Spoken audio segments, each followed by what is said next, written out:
You're listening to The Zone, ESPN Radio, 1600 AM, Cedar Rapids. We now leave our network programming to bring you the following special sports presentation. Cedar Rapids Kernels at the good times roll. Play ball! Are you ready to let the good times roll? Are you ready for Kernels baseball? The Zone, ESPN Radio, 1600 AM, and the Class A affiliate of the Anaheim Angels welcome you to Cedar Rapids Kernels baseball. Now in his ninth season as the voice of the Kernels, here's John Rogers. Monday evening greetings. It's a beautiful night to end an 8-game homestand. The kids, staff, parents from Jackson Elementary School are here to help celebrate their wonderful achievements. They're showing a video on the Rockwell Collins Game Link. The Kernels on Mother's Day decided to have an offensive splurge. 14 runs, 18 hits in a football score, 14-7 victory yesterday. Here on Mother's Day with the wind blowing out, and it upped our homestand record to 4-3, and we've taken 2 of 3 from Burlington after they overcame a 6-0 deficit in Friday night series opener. Good news, not only are the Kernels tied for first place with just one other team now, Clinton, but Howie Kendrick has been named Midwest League Player of the Week for his phenomenal streak at the plate. 7 multi-hit games during this last week, averaging .515, including 9 RBIs and 6 stolen bases. Howie Kendrick, Midwest League Player of the Week. Before this homestand finale, we want to introduce a new feature that we're going to enjoy doing this spring and summer. I don't know if our guest knows it yet, but we're going to call it Brooks at Bat. Legendary sportscaster, Cedar Rapids Baseball Professional Hall of Famer Bob Brooks will join us throughout this home season for chats about baseball. Brooks at Bat is next on the Dugout Interview. You're listening to Kernel Baseball on The Zone. Did you know nearly 40% of all the waste going to landfills is paper? That includes newspapers, magazines, catalogs, junk mail, computer paper, cereal boxes, pop and beer cartons.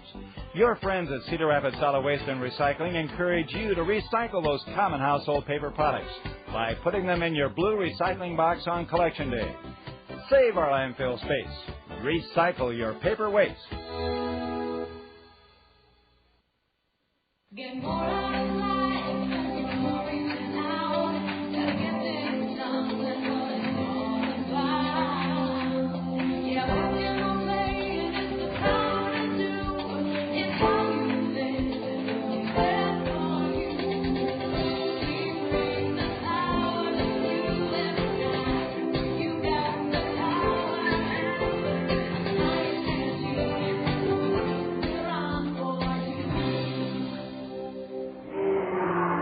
You can hear a piano down below. The kids from Jackson Elementary School on their night here, they're singing. Bob Brooks will join us throughout this spring and summer for fun chats about our national pastime. And Brooks at Bat, Bob, I thought it would be great since so many people know you from your time with the Hawkeyes.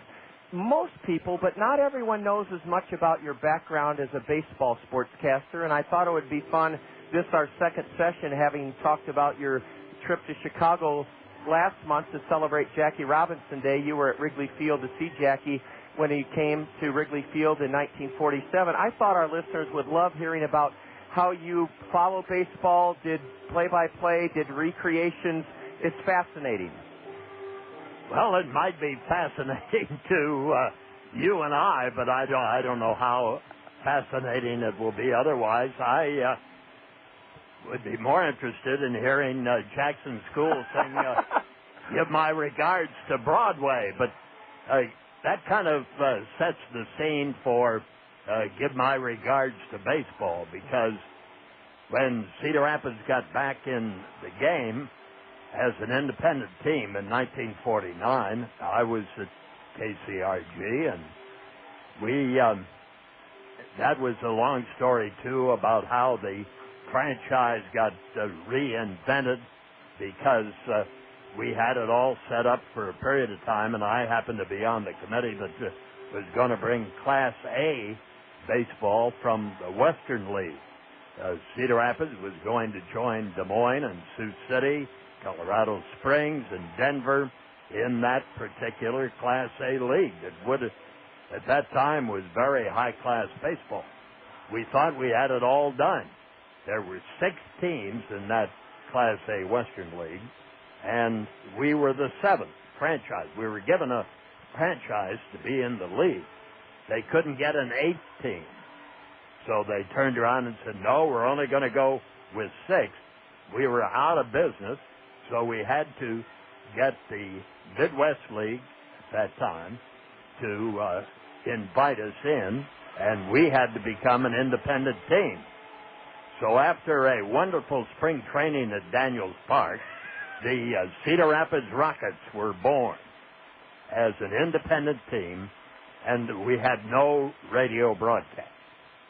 And there wasn't any reason to have one because the team was so terrible. Well, I see our record as the Rockets was 63 and 67 in 1949, Bob? Yes. Okay, so we didn't have our games on the radio that first year in the new Veterans League. Oh, yeah. Oh, yes. We didn't come on, though, until the middle part of the year. Okay. When we got things straightened out. Okay.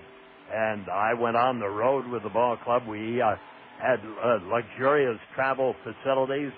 We had a school bus that took us around to places like Keokuk and Kewanee and Quincy and Burlington and that sort of thing. And that was the start of my baseball version of broadcasting. And we did every game live from then on through the playoffs. We had went to the championship round of the playoffs, lost to Kewanee in an unbelievable series. If I told people about this, you wouldn't believe it anyway, so there's no use to. That'll be for another show sometime. And I want it to be, Bob, your memory is remarkable. Kewanee, according to my minor league encyclopedia, this is 1949, your first year doing pro ball, beat us in the finals 4-2. The new stadium was new in 1949, and were the crowds pretty big? Oh, yes.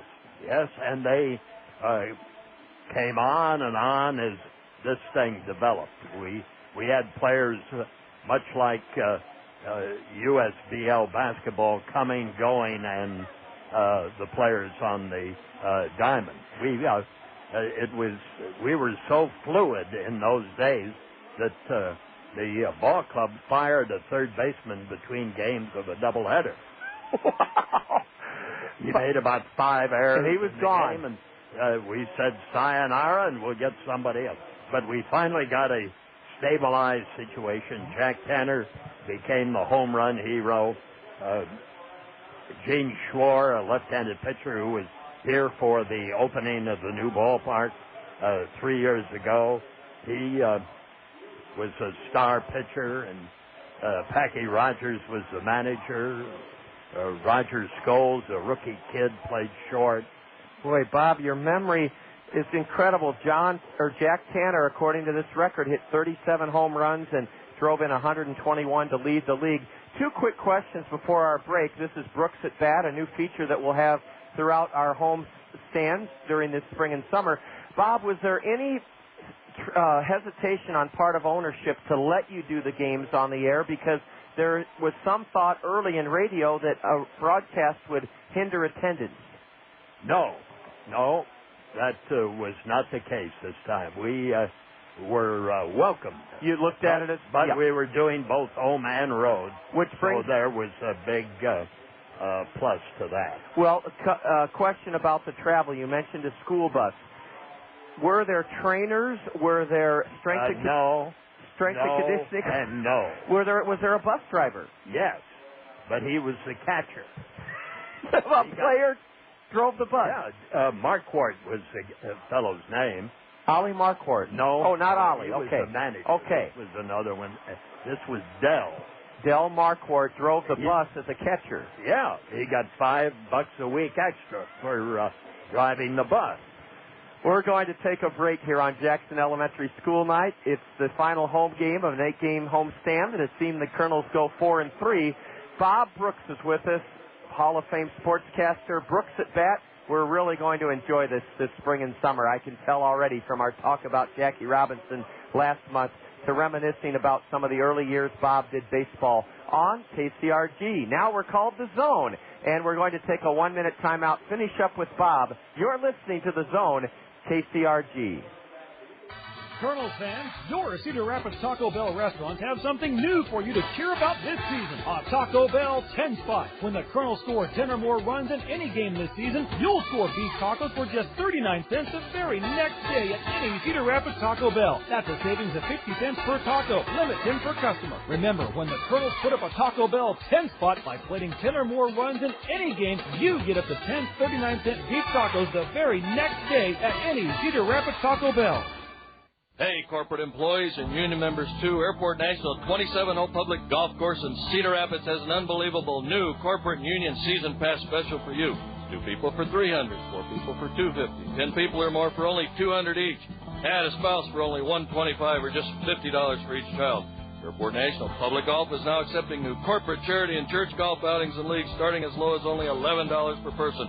Holy sliced, Batman. Please visit us just 4 miles east of the Eastern Iowa Airport today. John Rogers back with you as we finish up our second Brooks at Bat feature of the year on the Dugout Interview. Bob, I know our listeners would love to have a couple more questions before we set the lineup for this evening's game with Burlington. What did the pitchers between starts back in the late 40s and early 50s when you started doing baseball games, is it true that they would be required to throw batting practice? That's my first question. On occasion, yes. Okay. But usually the managers threw batting practice. Okay. And that our manager in 49 also played third base, Packy Wright. Oh, he was a player coach or a player manager. Player manager and coach. My goodness. And then what about the accommodations on the road?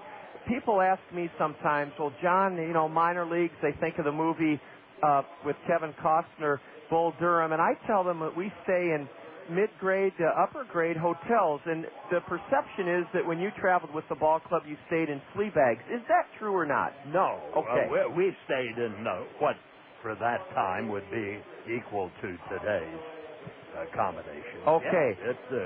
Yeah, it wasn't bad at all, by the way. And then, Bob, I think the prices were a little different. Oh, sure. I was on the road with them for the better part of 12 years. Well, and that's what bouncing around on a bus. I can't wait because I'm only in year 9 and my back's already feeling it. I know. We when we got in the 3I League, a twilight night doubleheader in Evansville, you always could tell you were getting home when the sun came up over Peoria. Bob, some things haven't changed in minor league travel. The motor coaches are a lot more comfortable than school buses, I'll tell you that, and we have videos now. Well, we graduated to a better bus than the school bus, but the school bus was a start, and Adam Pratt was the sole owner of the club, and he was the guy. He also owned the Sioux City team in the Western League, and he allowed that we were going to operate independent or whatever. We were going to have a team here, and he's the reason that we did start to regenerate the situation. Well, let's talk about that next time. We have a 12-game homestand, Bob. We'd like to have you on a minimum of 2 times during that 12-game homestand, possibly 3. This is fascinating baseball stories, lore, history, and just a real respect for the game that our listeners, I know they'll love this. We'll pick up on maybe years 2 and 3 of your 12-year odyssey. Okay, but tonight's an important game for the Kernels because to be 3-1 rather than 2-2 is really important now in a tight first-half race. Especially at home, Bob. You'll take the 2-2 on the road, but not at home. We need to capitalize. And this would give them a winning home state. That's right. We'd be 5-3 instead of 4-4. Yep. Bob, enjoy this wonderful evening. It's a great night for a ball game, and I used to tell them that people are listening. There are plenty of seats available. Come out and join us. Please do. Bob, thank you so much. Thanks. Bob Brooks, he'll be with us, and if tonight was just and last month about Jackie Robinson, what just a jewel and a treasure we'll have Brooks at bat.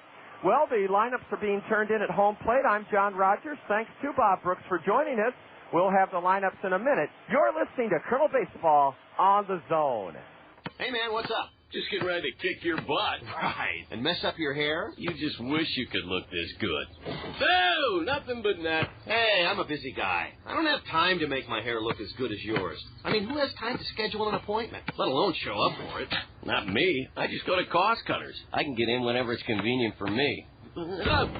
Nice shot. Yeah. So you're telling me you just walk into Cost Cutters and come out looking good? Well, for some of us, that comes naturally. But Cost Cutters makes it easier. They can do anything you want. A cool cut, even some color, and get some of that styling gel stuff to keep you looking good. Like me. Oh, so that's why your hair never moves. Oh, you're funny. Cost Cutters. Thanks, man. This will save me some time. Great. Then you'll have time to work on your game. Oh, yeah, that's funny.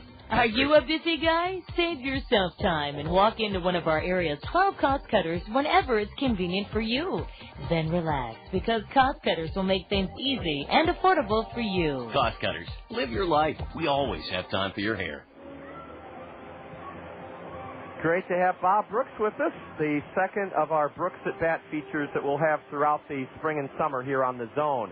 Bob mentioned the importance of this ball game. The Kernels could make it 3 out of 4 against the Bees and go 5-3 on the homestand and hopefully elevate ourselves to 7 games above 500. We're 18-12, tied with Clinton for first in the Western Division first half standings. Let's set the starting lineup for the visiting Burlington Bees. Jim Gabella is their skipper, and their record is 11-19. They're in 8th place in the 8-team Western Division first half standings. Royal first-round draft pick Chris Lubinski will be in center leading off. Batting second at shortstop, Angel Sanchez. The Bee third baseman hits third. That's Mitch Maier. Brian Graham will be the cleanup batter, and he's in left field for Burlington. At second base, Mike Gaffney. He'll bat fifth. Kila Ka'aihue from Hawaii is at first, hitting sixth for the Bees. Batting seventh, the catcher Luis Gonzalez, seeing his first action in the series. Brian McFall will bat eighth in right field, and the designated hitter Jeff Berry will bat ninth. One of the league's best pitchers is 5'9" lefty Dusty Hughes. He's 3-2, an ERA of 0.28. You heard right, 0.28 the ERA for lefty Dusty Hughes. He's only 5'9", but his record 3-2 for a team that's 8 games under 500. Allen Motor Company proud to present the Allen Motor Company Kernels starting lineup, and Allen's is having a fabulous certified pre-owned sale on Cadillacs. They've been inspected, a limited warranty that's unsurpassed because these Cadillacs are a pre-owned luxury item. Pre-owned certified Cadillacs on sale now at Allen Motor Company, I-380 and Boydston Road, exit 25 in Hiawatha. Allen's is open till 9 tonight, so tune in to Colonel Baseball as you head up I-380 and visit Allen's spectacular new campus on North Center Point Road in Hiawatha. The Allen Motor Company Colonel starting lineup, Quan Cosby in center leading off. The switch hitter had 3 runs scored yesterday in the Colonel victory. Howie Kendrick, as we told you before the dugout interview, was named Midwest League Player of the Week. Howie has 7 multi-hit games in the last week. Batting third at first base, Matt Pauley. He's second in the league with an average of .358. Hitting third in the Allen Motor Company order, or hitting cleanup rather, in the Allen Motor Company order, is Bobby Wilson.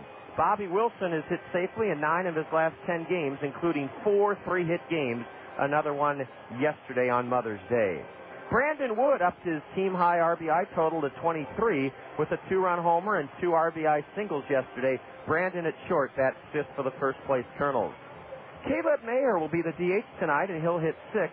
Batting 7th in right field. He slugged his 5th of the year onto the screen over the center field wall yesterday. Aaron Peel in right field bats 7th. Sean Rodriguez will be at the hot corner. He'll bat 8th in the Allen Motor Company order. And batting 9th, he had a big day yesterday to lift his average to 262. 3 hits, 3 runs scored. Left field, Nick Kimpton. Rounding out the Allen Motor Company Colonel starting lineup, making his 6th start of the year, 20-year-old right-hander from the Dominican Republic, born in Haiti, Abel Marino. Abel Marino is 1-2. He's coming off a no decision on this homestand Wednesday against Fort Wayne. A Colonel 10-4 win. Abel pitched 6 innings Wednesday evening, allowed 4 runs on 9 hits, struck out 6, walked 1. Marino's ERA 5.74. Abel was 10-0 last year for the Provo Angels. That's the Allen Motor Company Colonel starting lineup. Let's now set the Anderson and Brown Eye Care umpiring duo. Anderson and Brown Eye Care, they remind you that umpires have to focus on a goal to get the calls right. And that ability to focus is absolutely necessary, not only for umpires, but Anderson and Brown Eye Care can help make sure your eyes focus properly for your everyday needs. Anderson and Brown Eye Care, your family eye care center, they're great with kids, and they're the area leader in ocular health prevention and management.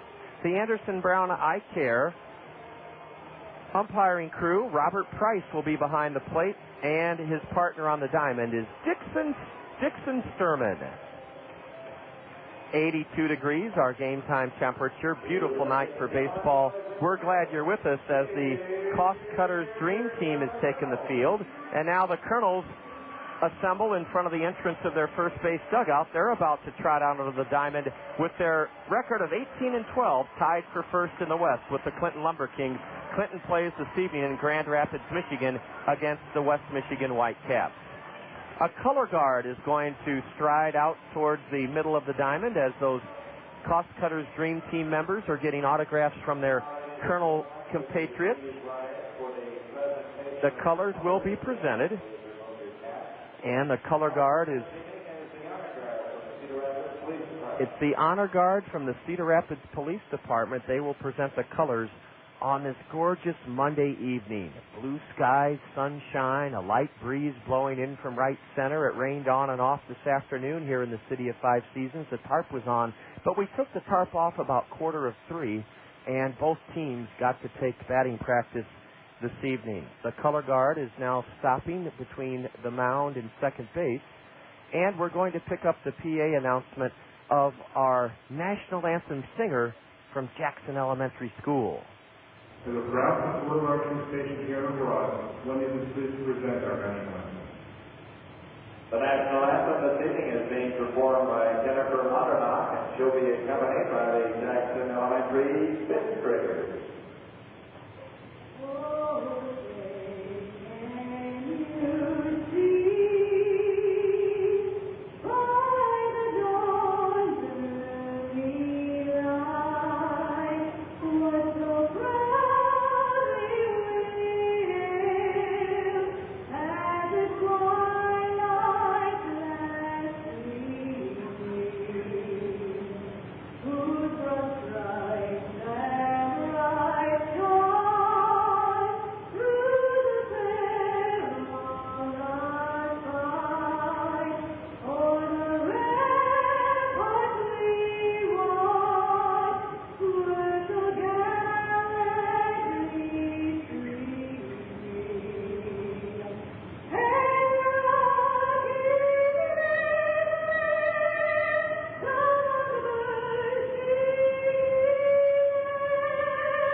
On Jackson Elementary School night, the singing of the Star-Spangled Banner, the colors will be retired here at the new Veterans Memorial Stadium, so the fans remain standing as the colors are retired. It's the color guard from the Cedar Rapids Police Department. The Kernels hope to make it a 5-3 homestand and whip Burlington for the third time in a row and reach a high watermark for the season. A Kernel win tonight would make the first half record 19-12. That would be the high watermark, 7 games above 500. Emily is our in-studio engineer. I'm John Rogers, and we'll be bringing you the fun of Kernel Baseball in just a minute. You're listening to Kernel Baseball on the Zone. At Zimmerman's, we believe that the voice of the customer speaks the loudest. Let's hear what our customers have to say. We chose Zimmerman because our family has been buying cars. I guess we're probably the third generation to buy cars here at Zimmerman.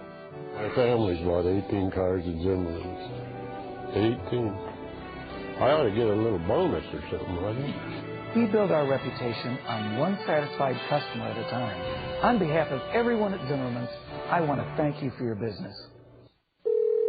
Emergency hotline, can I help you? Yes, I need help. All right, sir, what's the problem? I can't taste my beer. I feel it in my mouth, but there's no taste. Okay, sir, this is what I want you to do. Put the bottle down and step away from the beer. Okay. Walk straight to the corner store and pick up a 6-pack of Miller Lite. Okay. Don't worry, it's going to be all right. Next time, try the light beer that actually tastes like beer. Great tasting, less filling Miller Lite. Miller. Good call. Miller Brewing Company, Fort Worth, Texas. Hard to believe that this 8-game homestand, which started last Monday against the Fort Wayne Wizards, is about to wrap up. Abel Marino is pitching for the second time on the homestand.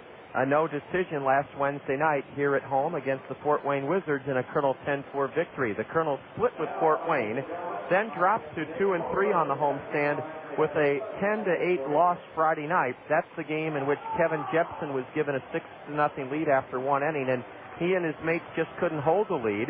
The Kernels bounced back with a 7-2 thrashing of the Bees Saturday afternoon and Saturday evening, and then yesterday the game was tied at 6 in the 6th inning, or tied at 7 in the 6th inning, and the Kernels pulled away with a 5-run 8th inning to bomb the Bees 14-7.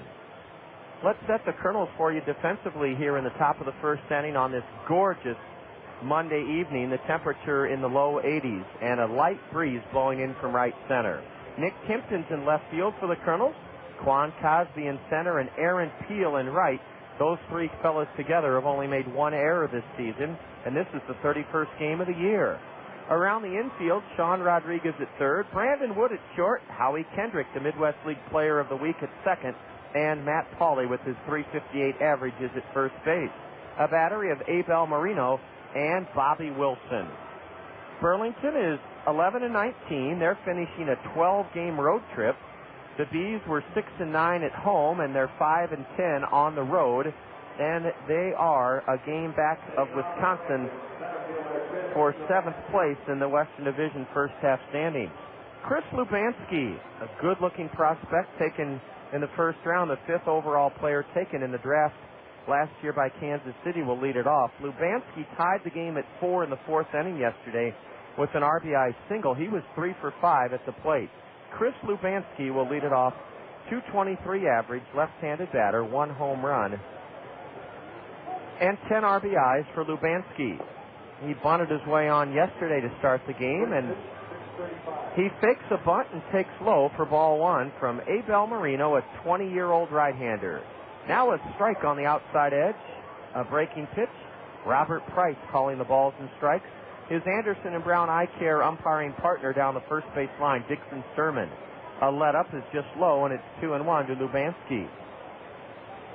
The Bees wore their royal blue knit batting practice tops last night. Tonight they're in their conventional gray road tops. A change-up and a swing and a miss by Chris, strike 2. Lubanski has 5 hits in 12 at-bats in this series. A change and a swing and a miss. Chris Lubanski down on strikes on an Abel Marino changeup, and 1 away here in the Bee first inning. Angel Sanchez was a huge thorn in the Kernel side yesterday. In fact, he's owned us in this series. 3 for 5 yesterday, drove in a run and scored in the Bee 3-run 3rd inning that catapulted them into the lead 3-1. Fastball is a strike to the right-handed hitting shortstop in his 2nd year with the Bees. He's 20 years old from Puerto Rico, and he bunts one to the left side. It's barehanded by Marino, who throws to the right field side of the base. Matt Pauley had to come off, and Abel Marino has yet another base hit. Abel Marino bunts his way on, and he has 7 hits in 14 at-bats in this series. He's batting an even .500 against us. 7 hits in 14 at-bats. 1 on, 1 out for Mitch Maier, the left-handed hitting third baseman. Maier, .320 average, 2 home runs, 16 runs driven in. Ball 1 is upstairs from Marino to Mitch Maier. Mitch was 3 for 5 yesterday. We can't forget Burlington had 14 hits. The Kernels had 18. A changeup is just low, and the count is... Oh, a balk has been called against Abel Marino. That pitch will be nullified, and a balk charged to Abel Marino. He must not have come to a full and discernible pause, and that's a balk. Now an RBI chance for the left-handed batter, Mitch Maier. He leads Burlington with 16 RBIs. A curveball is a strike called to the left-handed batter. Mitch doubled in a run and scored in the Burlington 3-run third inning yesterday. Open stance and a slider down and in, blocked by Bobby Wilson to prevent a wild pitch. Mitch Maier is 7 for 13 in this series. Burlington came in on Friday night. The game, they overcame a Kernel 6-0 lead after one inning. They were batting .204 as a team. Now they're batting .216. So they've seen their team average rise 12 points in this series. Maier slices one into shallow left. Nick Kimpton trots to his right a couple of steps and grabs it for the second out of the inning. Mitch Maier hit it well, lashed it hard into left, but Nick Kimpton has very quick, nimble feet, and he moved a few steps to his right near the line and caught it. 1 on, 2 out for Brian Graham, yet another left-handed batter for Burlington. Graham 1 for 5 with an RBI single in the third inning. That put the Bees up 3-1. Brian is 1 for 9 in the series. A fastball is upstairs, ball 1 to Brian Graham. Graham, a .224 batter. He's out of William Patterson, a Division III school of note in New Jersey. Wayne, New Jersey. And now a changeup in the dirt, and it is 2-0 to the batter. Those kids from Jackson Elementary down below are sitting in the club seats just to the left of home plate, and they had a lot of fun performing before the game. A high drive into center. Kwan is back. Cosby is deeper, and now he has it. Brian Graham gave it a ride to deep center. It was caught by Kwan, and a bunt single and a balk for the Bees, but no runs off Abel Marino in the top of the first. 1 hit. There were no Kernel errors. Burlington leaves a runner aboard, and after 1/2 inning, Burlington nothing, and the Western Division leading Kernels coming to bat. You're tuned to Kernel Baseball on the Zone. With all the talk about rising gas prices, doesn't it make sense to drive a fuel-efficient vehicle? You can when you buy with confidence at Randy Keel Honda. Get up to 51 miles to the gallon with the Honda Civic Hybrid. Every Honda model has awesome fuel efficiency. Don't wait for $2 a gallon gas to buy a fuel-efficient car. Now when you can save time and money now by previewing Randy Keel's fuel-efficient inventory online at randykeel.com. Right now, lease a 2004 Honda Accord LX for only $235 per month. At Randy Keel Honda, you'll find many great buys under $5,000 too. Randy Keel is the home of confidence, a 7-year, 100,000-mile guarantee. Randy Keel is dedicated on getting you the lowest possible price, backed by the best service in the Midwest. Stop by and see for yourself at Randy Keel Honda, Center Point Road Northeast in Cedar Rapids, or visit them on the web at randykeel.com. Accord LX lease, 36 months, $14.88 due at lease signing. Includes first month's payment, security deposit, capitalized cost reduction, and excludes tax and license. Faucets leaking, termites feasting, fishing, tackle, paints and spackle, tubs, jacuzzis, tapes and movies, everything from A to Z. Tile and lumber, tons of plumbers, elevators, carpet makers, radiators, party favors. Take a look and you'll see. Let your fingers walk into Yellow Book. The other book. When it comes to making their buying decisions, people today let their fingers do the walking through Yellow Book Yellow Pages. It's no wonder. Yellow Book's packed with money-saving coupons, restaurant menus, and vital community info. And with more ads than ever before, it has everything you need right at your fingertips. It's easy to spot. Just reach for the yellow directory with the map on the cover and join the smart shoppers who choose Yellow Book, not the other book. Put your business in Yellow Book. Call 1-800-YB-YELLOW. Let your fingers walk into Yellow Book. The other book.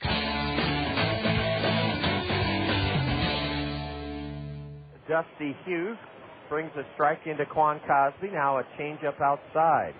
Dusty Hughes, an 11th round pick of Kansas City out of Mississippi, went to Delta State in Cleveland, Mississippi.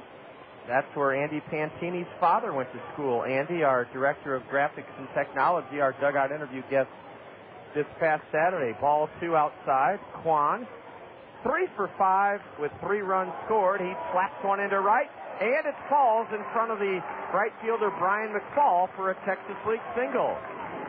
Quan Cosby, who had 3 hits and scored 3 runs and an RBI yesterday, gets the Kernels off on the right foot against this stellar lefty, Dusty Hughes. Cosby dumps a single into right. Hughes is only 5'9", 195 pounds, and he went to Division II Delta State in Cleveland, Mississippi. Howie Kendrick, the Midwest League Player of the Year, with 7 straight multi-hit games. Ball went inside to Howie.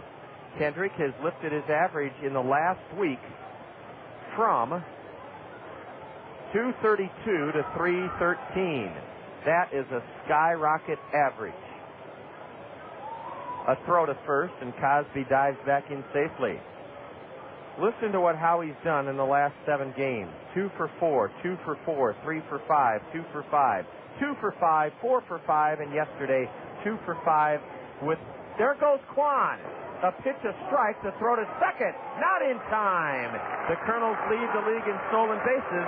That's Quan's 7th and 8 tries. Then it's the Kernels' 42nd steal.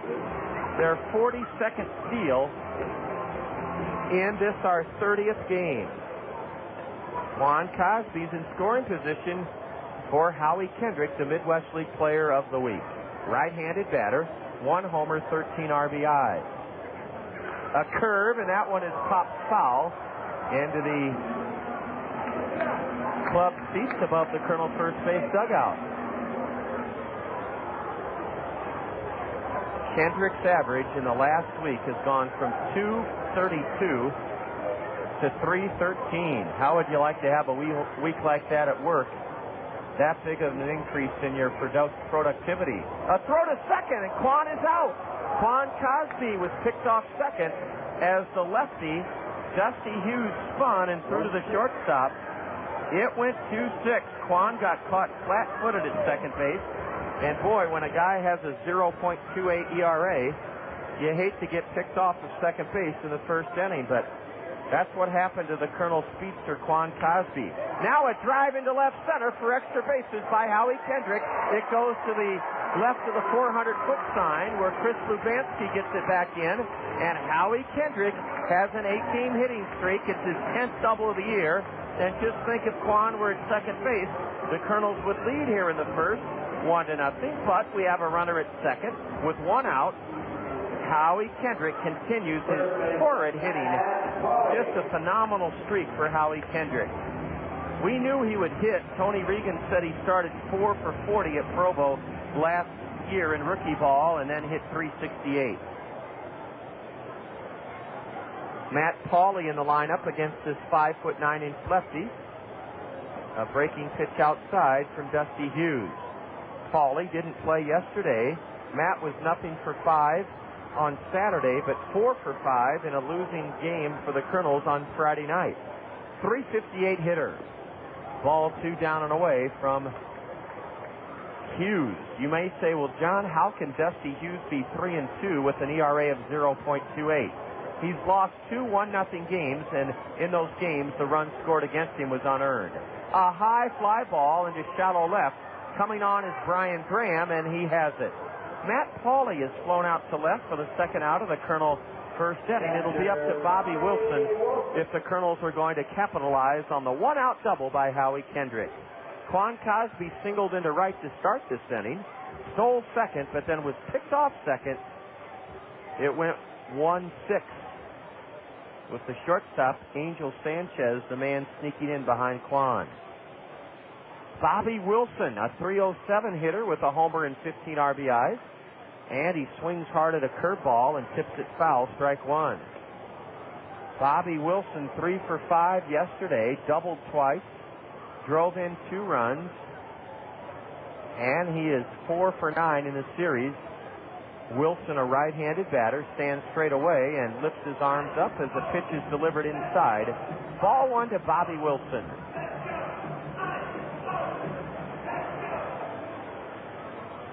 Howie Kendrick at second with 2 away here in the Kernel first. A curve is grounded off the pitcher's glove to the shortstop. He misses it. Past him in shallow left. In comes Howie Kendrick. 1-0 Kernels. Bobby Wilson's credited with an RBI single. He grounded it sharply up the middle off the glove of Dusty Hughes, the pitcher. It then rolled to shallow short. Angel Sanchez tried to barehand it. He missed it. It went rolling into shallow left. Howie Kendrick was waved home by third base coach and manager Bobby Magallanes, and Bobby Wilson has made it 1-0 Kernels here in the bottom of the first inning on an infield single. Make no mistake, Bobby hit the ball hard. Dusty Hughes slowed it down, and then it rolled towards short, and if Angel Sanchez had picked it up with the bare hand cleanly, he may have had Bobby Wilson. Ball 1 inside to Brandon Wood. 1-0 Kernels here in the bottom of the first inning. Brandon Wood, a huge day at the plate yesterday, lifted his team leading RBI total to 23 with a pair of RBI singles and a 2-run homer in the 8th inning. A throw to first, and Bobby Wilson's back safely. Bobby Wilson at first with 2 away, following his RBI single. Now the lefty's throw has Kila Ka'aihue at first base, leaning way over to his right. He almost fell into Bobby Wilson, the base runner. A line drive past the pitcher's glove into center. Bobby Wilson holds it second as Lubansky gets it back in.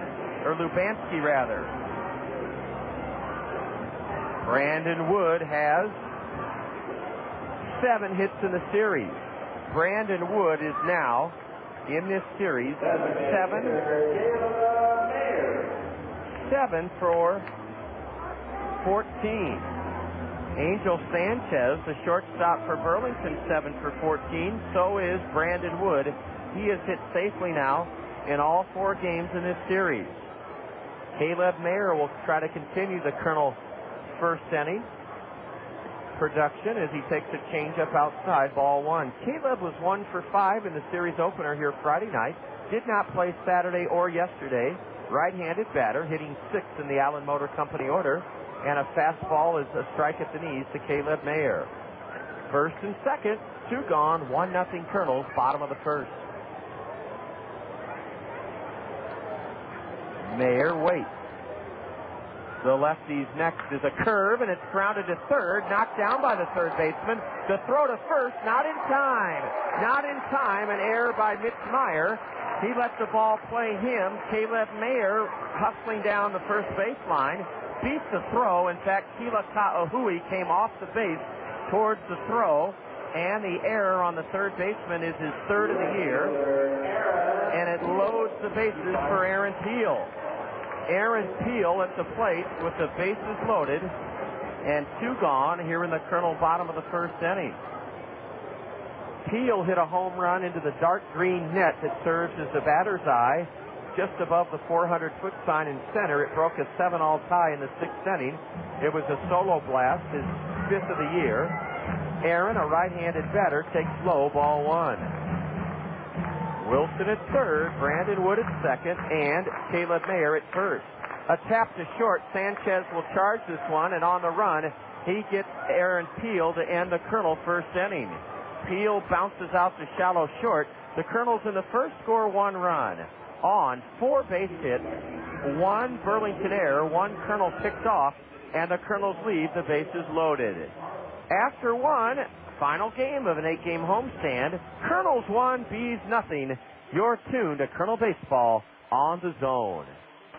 Been looking to buy a used car, truck, or van? If so, head to Select Auto now. All vehicles are priced to sell with bottom line pricing. Monthly bills getting you down? Can't afford the car of your dreams? No problem. Select Auto offers payment plans to fit around your budget.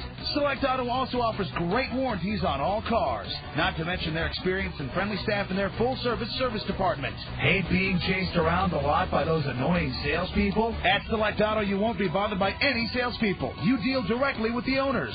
Got bad credit? Not a problem. They offer financing for any credit, good or bad.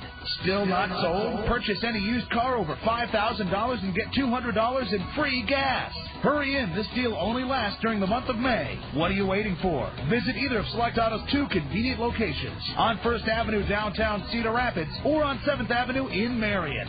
Select Auto, a great way to buy a pre-owned car. Your Cedar Rapids and Marion Hy-Vees are proud to support one of our community's most renowned and cherished assets, the Cedar Rapids Kernels. Your Cedar Rapids and Marion Hy-Vees believe in the core values that comprise the essence of Kernel baseball: fun, wholesome, affordable entertainment for us all. As you look ahead to the many joys of summer, your Cedar Rapids and Marion Hy-Vees encourage you to visit the fabulous new Veterans Memorial Stadium. Your Cedar Rapids and Marion Hy-Vees, embracing Kernel baseball, a community treasure. We'll be in Beloit tomorrow to start a 4-game series. Dugout interview time from Pullman Field is 6:10, 6:10 Tuesday evening, 6:10 Wednesday night, and then an 11 o'clock start Thursday morning. We'll have the dugout interview at 10:40 on Thursday morning. Then it's on up to Appleton, Wisconsin, Titletown, USA, just a few miles north of Appleton. 4-4 against the Timber Rattlers. 1-0 Kernels. Mike Gaffney is first up, a right-handed batter for the visiting Bees, who wear royal blue shoes, royal blue socks, gray road uniforms with royal blue numbers trimmed in white. A strike is in to Mike Gaffney. He's from New York, and he takes low for a ball. He attended New York Institute of Technology. That's a very, very good school, New York Tech. He's a 22-year-old, and a changeup in the dirt evens the count to Mike Gaffney, the second baseman, 1-1. Breaking ball from Abel outside for ball 2. A fastball below the batter's hands and a swing and a miss by Mike. Gaffney steps out. 275 hitter with the Arizona Rookie Royals last year. 13th round pick of Kansas City.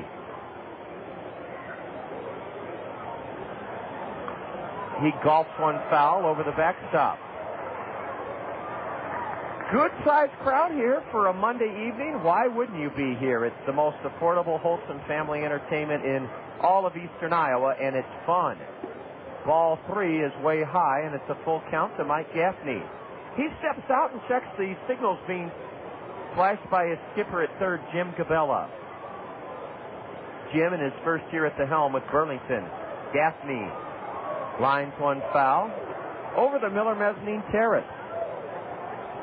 Mike's dad, Bill, was the shortstop in the Seattle Mariners system from 1979 to 81, and swing and a miss. A fastball up and in, and Mike Gaffney is fanned for the first out of the B's second inning. Gaffney is also a cousin of a former Colonel, John Palmieri. Palmieri played with us here in 1998, was traded to the Montreal Expo organization, and I'm not sure what ever became of former Colonel John Palmieri. Palmieri went to Wake Forest, I do remember that. Hawaiian Kila Ka'aihue is now at the plate. Ka'aihue didn't play last night or yesterday or Saturday, and a good changeup has Kila way out in front, strike one swinging. Ka'aihue was a regular for Burlington last year, hit .238, 8 homers, 67 RBIs. Check that, 11 home runs and 63 RBIs. So he had a very productive year as a Burlington Bee. The lights have just been turned on here at the new Veterans Memorial Stadium on Jackson Elementary School night. Kila Ka'aihue, a left-handed hitter, looks at a strike on the outside corner, a breaking pitch from Abel. Now the 0-2 delivery is high, a fastball. The Kernels are in their white home uniforms with red numbers trimmed in black, navy blue hats with red bills. Ka'aihue steps out and takes a couple of practice swings. He stands straight away from the left side, and he pops one up to shortstop. Fading back into shallow left is Brandon Wood. Look out! Look out! Look out! Brandon Wood undercut by Nick Kempton. The ball drops for a base hit. Oh, they they give Brandon Wood an error, and that's too bad because Nick Kempton took his legs right out from underneath him. Fortunately, neither fellow is hurt. Well, here's the dilemma. Wood was calling from the moment it left the bat, and then in came Nick Kempton. He did not hear or see Brandon Wood yelling, I got it. Nick Kempton said, no, I got it. And Kempton took the legs out from underneath Brandon Wood. Brandon dropped the ball. A double play ball to Howie Kendrick. He feeds Brandon for one. Oh, no, the throw hit the batter, the runner in the face. Brandon Wood's throw hit the runner in the face, and he's up, he's conscious, and he is all right. Kila Ka'aihue got hit in the torso. Let's get glasses on him to see where he was hit by that throw. The action is unbelievably out of control here in the Burlington second inning. Kila Ka'aihue, after reaching on an error, a pop fly dropped in shallow left by Brandon Wood as he had his legs taken out from underneath him by Nick Kempton. Then a double play ball hit by Luis Gonzalez. Howie Kendrick fed Brandon Wood for a 4-6 force of Kila Ka'aihue, and he was struck in the left arm, not the face. The left wrist or forearm. No words exchanged between Brandon Wood and the big Hawaiian. And listen to the hand for Kila Ka'aihue from those great folks down below from Jackson Elementary. Wow. Bobby Magallanes coming out to talk it over with Dixon Sturman, the base umpire, to say, is there any interference on the runner? Brandon Wood has every right to throw the ball. And if the base runner happens to get in the way, although it's a very painful, scary episode, it's his fault. As the runner, you've got to get down. You have got to get down. And perhaps Ka'aihue got down, but his right arm was up, and Brandon Wood's throw struck him in the right forearm on the, now I'll go back to my physiology, on the inside of his right forearm. Now a changeup is low to Brian McFall. I'm still getting over how Nick Kempton and Brandon Wood could not hear each other in left center field as Brandon had the ball in his glove, and then Nick Kempton came flying in, and fortunately neither of the Kernels was shaken up too badly. Ball two is inside a curve to McFall. Brian McFall, a third-round pick of Kansas City from Chandler Gilbert Community College in Arizona. He was a handful yesterday. He was 3 for 3. He scored 3 runs, and he drove in 1. McFall is 5 for 13 in the series. He's batting .164. No homers, 6 RBIs. Now the right-handed hitter steps out. 1-0 Kernels, 2 out, runner at first for the Bees. Top of the second inning. Fastball and a swing and a miss by the batter, McFall.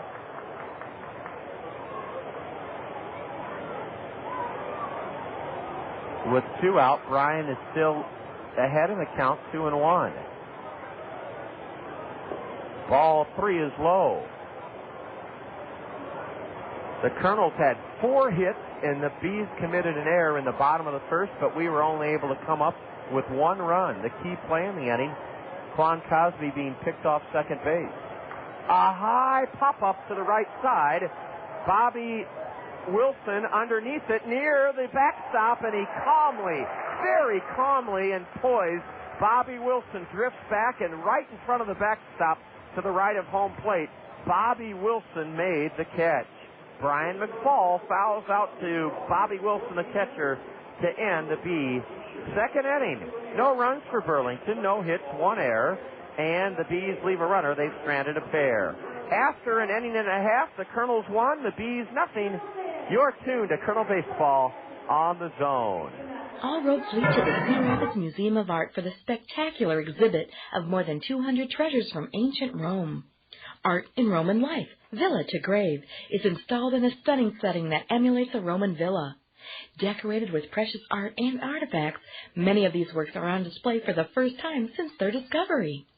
Step back 2,000 years to experience the world as seen through the eyes of the Romans. Art in Roman life, villa to grave, now at the Cedar Rapids Museum of Art. When it comes to insurance and financial services, think smart. Think about Farm Bureau Financial Services. For auto, home, life, farm, and ranch, retirement funding, and business protection, call Danny Bateman in Cedar Rapids. More products, more services, more of your needs met. So for more information, call Danny Bateman in Cedar Rapids. Farm Bureau Financial Services, more than you think. Farm Bureau Life Insurance Company, West Des Moines, Iowa. The way to pocket important savings is to take advantage of Chevron Motor Oils and Lubricants from the Otson Oil Company, your local Chevron oil distributor. Chevron lubricants are made from higher quality base oils for better performance, and that means longer life for your engine. Contact the Otson Oil Company in Cedar Rapids for details on how you can save time and money with Chevron lubricants. The Otson Oil Company, serving Iowa with quality lubricants since 1933. Visit Otson Oil Company at www.otson.com. It's an elementary school night. We want to remind you that you're enjoying Kernel Baseball on ESPN Radio 1600. KCRG, Cedar Rapids, Iowa, the zone. Sean Rodriguez is the first up. The number 8 hitter in the Allen Motor Company Kernel order has 4 homers and 10 RBIs, a right-handed hitter. Ball one outside from 5'9" lefty, Dusty Hughes. Hughes in 32 innings, and this his 6th start, has given up just 20 hits. Ball 2 low and away to Sean. Sean didn't play yesterday. He's 3 for 7 in the series, and he's hit safely in his last 5 straight games. His average up to 227. He lines one into center, over the head of Chris Lubanski, and off the base of the wall. Sean Rodriguez is going to try for 3. No, he holds it second as Chris Lubanski's been very busy. The Kernels have been tattooing balls over his head this entire series. Sean Rodriguez played it smart and stopped at second as he lined a double over the head of the beleaguered B center fielder, Chris Lubanski. By my count, at least 7 balls have been hammered over the head of the center fielder in this series by Kernel hitters.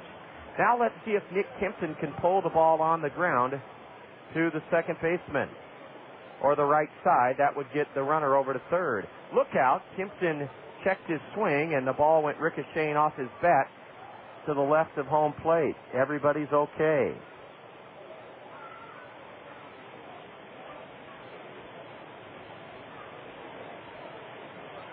Kempton had 3 hits yesterday. The lefty's pitch is high for ball 1. Kempton, a .262 hitter with no home runs, 3 RBIs. Nick is 20 years old from Australia, played with us 2 years ago in the first year of the new Veterans Memorial Stadium. A curve, and that one drops in for strike 2 called. Nick will try to hit the ball to the right side of the Kernel infield to get his teammate Sean Rodriguez over to third with less than 2 outs. There's nobody out right now in this Kernel second inning, with the Kernels leading 1-0. Kempton bounces one foul. He had to protect the plate, and he fouled it down the third base side.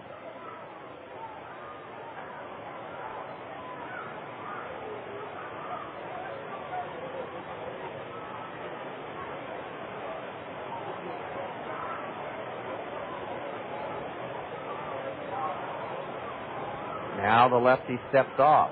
32 innings pitched for Dusty Hughes, 20 hits, 18 strikeouts, 8 walks, a 0.28 ERA. He's lost 2 1-0 decisions, both the runs in the 1-0 games unearned against him. Ball 2 outside, a fastball to Kempton. Our Culver small fry is sitting in her mommy's lap down below, and we'll be telling you all about her after she takes the field between this bottom of the second and top of the third inning. Nick Kempton on a high fastball fouls it up into the rafters of the third base grandstand roof.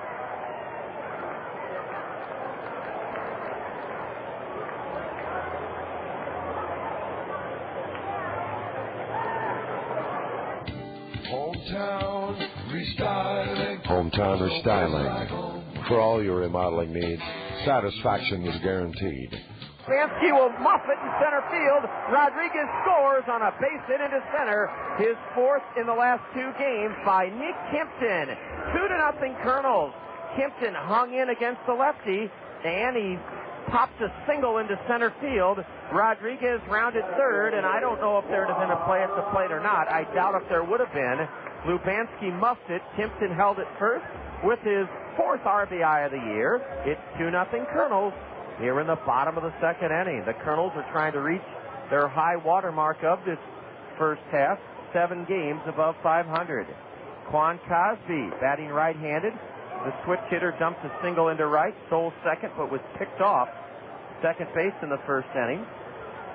And Quan takes a strike on the outside corner. 2-0 Kernels, and we're in the bottom of the second inning facing a tough lefty, Dusty Hughes. Ball 1 outside to Quan. Halo happenings, results from around the Anaheim Angel organization. We told you about Casey Kochman's debut, the 2002 Kernel first baseman. 0 for 3 with an RBI sacrifice fly and an Angel 8-4 drubbing of Tampa Bay in Southern California yesterday. Former Kernel lefty Jared Washburn scattered 10 hits over 6 2/3 innings. He's 6-1. The Angels have won 9 in a row and own the best record in Major League Baseball. 22-10, our parent club. A throw to first, and Kimpton returns standing up. He's being held by Kila Ka'aihue, a right-handed throwing first baseman. Ball 2 is way high to Quan Cosby. No former Kernels figured in a doubleheader loss. Salt Lake had to Tacoma. Salt Lake, the Angel AAA team. Dallas McPherson had 2 hits for Arkansas and a 4-3 traveler loss to Midland. Ball 3 high and outside to Quan, and now a snap throw to first. Kimpton dives back in safely head first as Luis Gonzalez snapped it down there.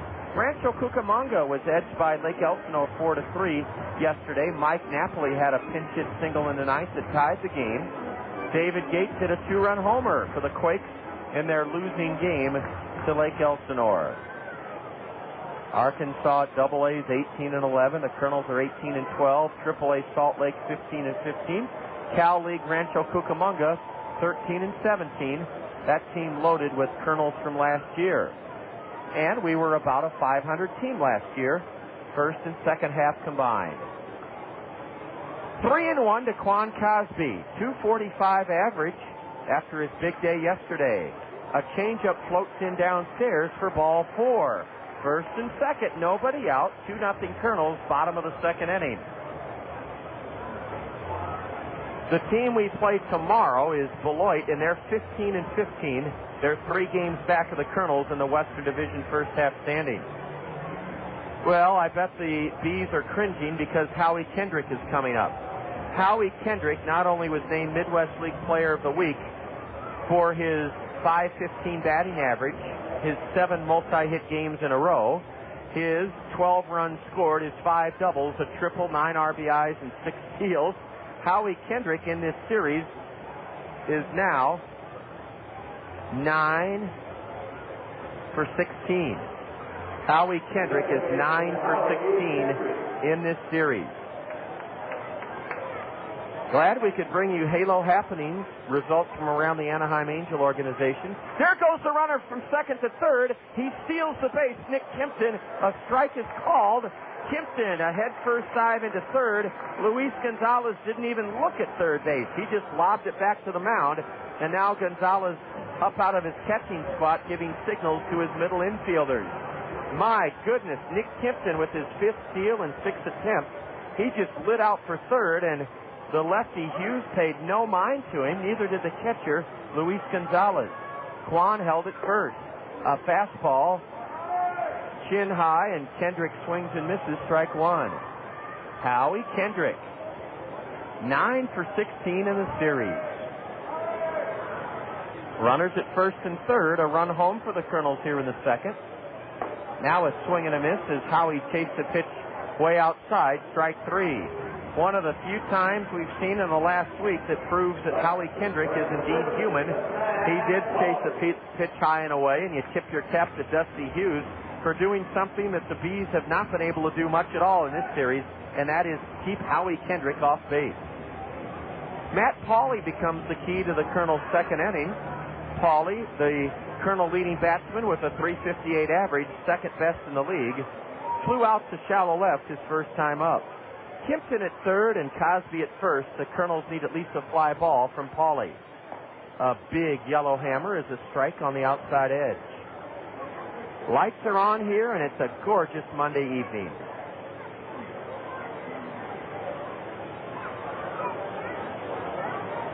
The southpaw throws to first, and Quan is back standing up.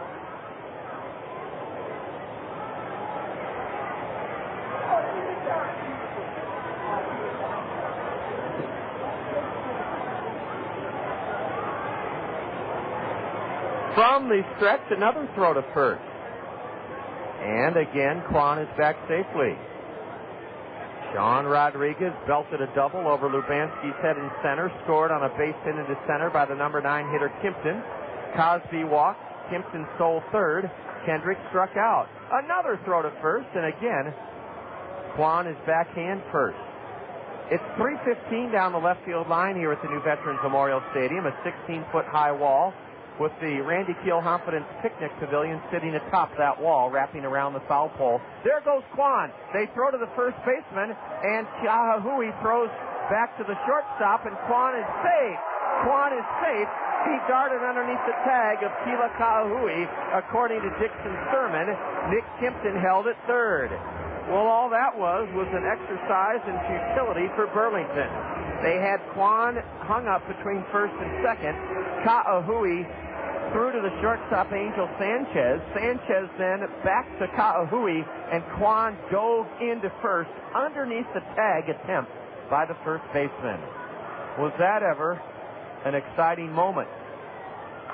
Pauly pops one foul off to the left, and Matt's in the hole, 0-2. Matt Pauly, using a black lacquer bat, steps out of the dirt batting circle.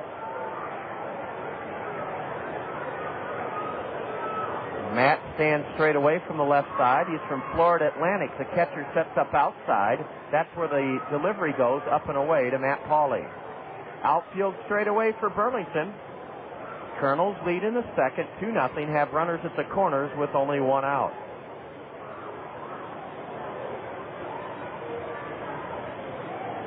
A curve is looped into shallow left, over the outstretched leaping attempt of the shortstop Sanchez. And that brings home Nick Kimpton with the second run of the inning. It's 3-0 Kernels.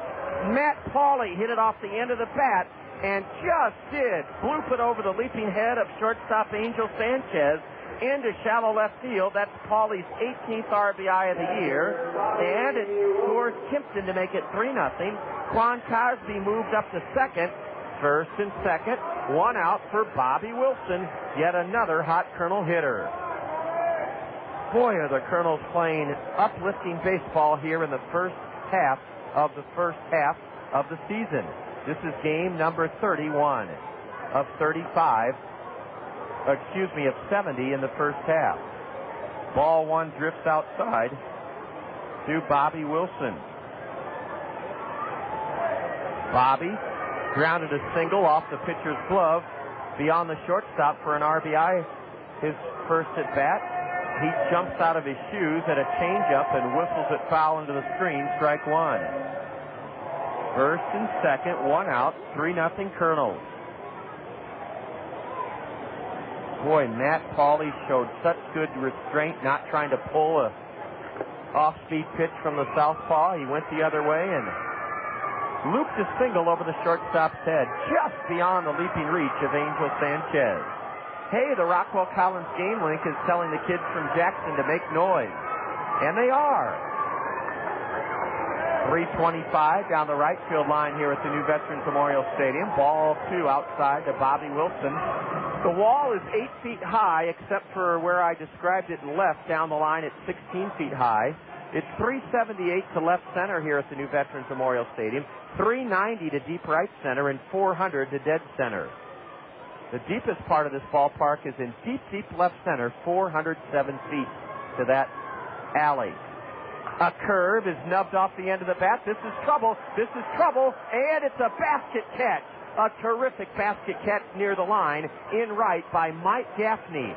Mike Gaffney took a Texas League single away from Bobby Wilson. Bobby cued it off the end of the bat, and the second baseman, going at a 45-degree angle to the diamond, Mike Gaffney made a beautiful basket catch in fair ground in shallow right near the line. 2 on, 2 out for the red-hot Brandon Wood. Brandon singled in the first inning. Wood 7 for 14 in his series. Now the pitcher wants a popsicle stick or a tongue depressor, one of those wooden apparatus you can buy in the pharmacy section of the grocery store, and he's knocking some mud out of his spikes. It wasn't until I was in high school that I learned the difference between spikes and cleats. Spikes are metal, cleats are plastic.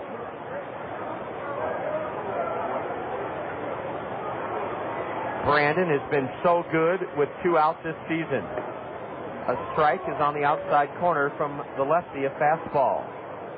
3-0 Kernels, bottom of the second. Our Culver small fry, a little girl still waiting for her chance to go out onto the diamond. She'll get it. Ball 1 outside to Wood. His teammates affectionately refer to him as Woody. Brandon Wood. First round pick by Anaheim last year from Scottsdale, Arizona. Right-handed hitter, lean, lanky shortstop. Pops one foul right back here. Down below it goes.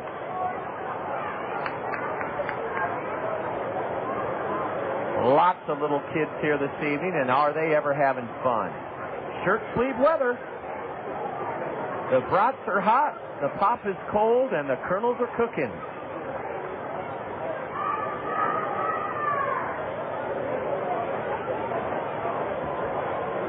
Cosby at second, Pauly at first. Brandon flips one into right. It's shallow, and it's going to be a fair ball. Now a foul ball. And in the Kernel bullpen, behind the mound, there's that second baseman, Mike Gaffney, to glove it. The Kernels come up with 2 in the second inning on 3 hits, 1 walk. There were no errors committed by the Bees, and the Kernels lead 2 aboard. We've stranded 5 in 2 at-bats. Abel Marino back to the hill for the top of the third, and the Kernels lead Burlington 3-0. You're listening to Kernel Baseball on the Zone. Hometown Restyling. For all your remodeling needs, satisfaction is guaranteed. Hometown Restyling specializes in all of your home's interior, exterior needs.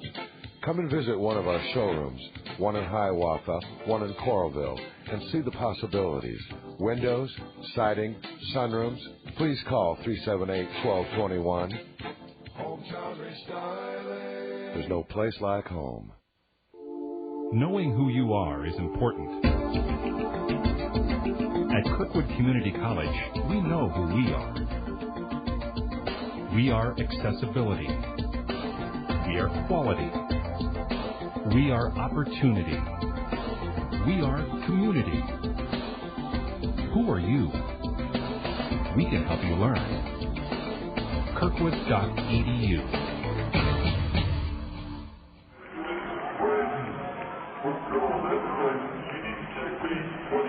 Look at that head on it.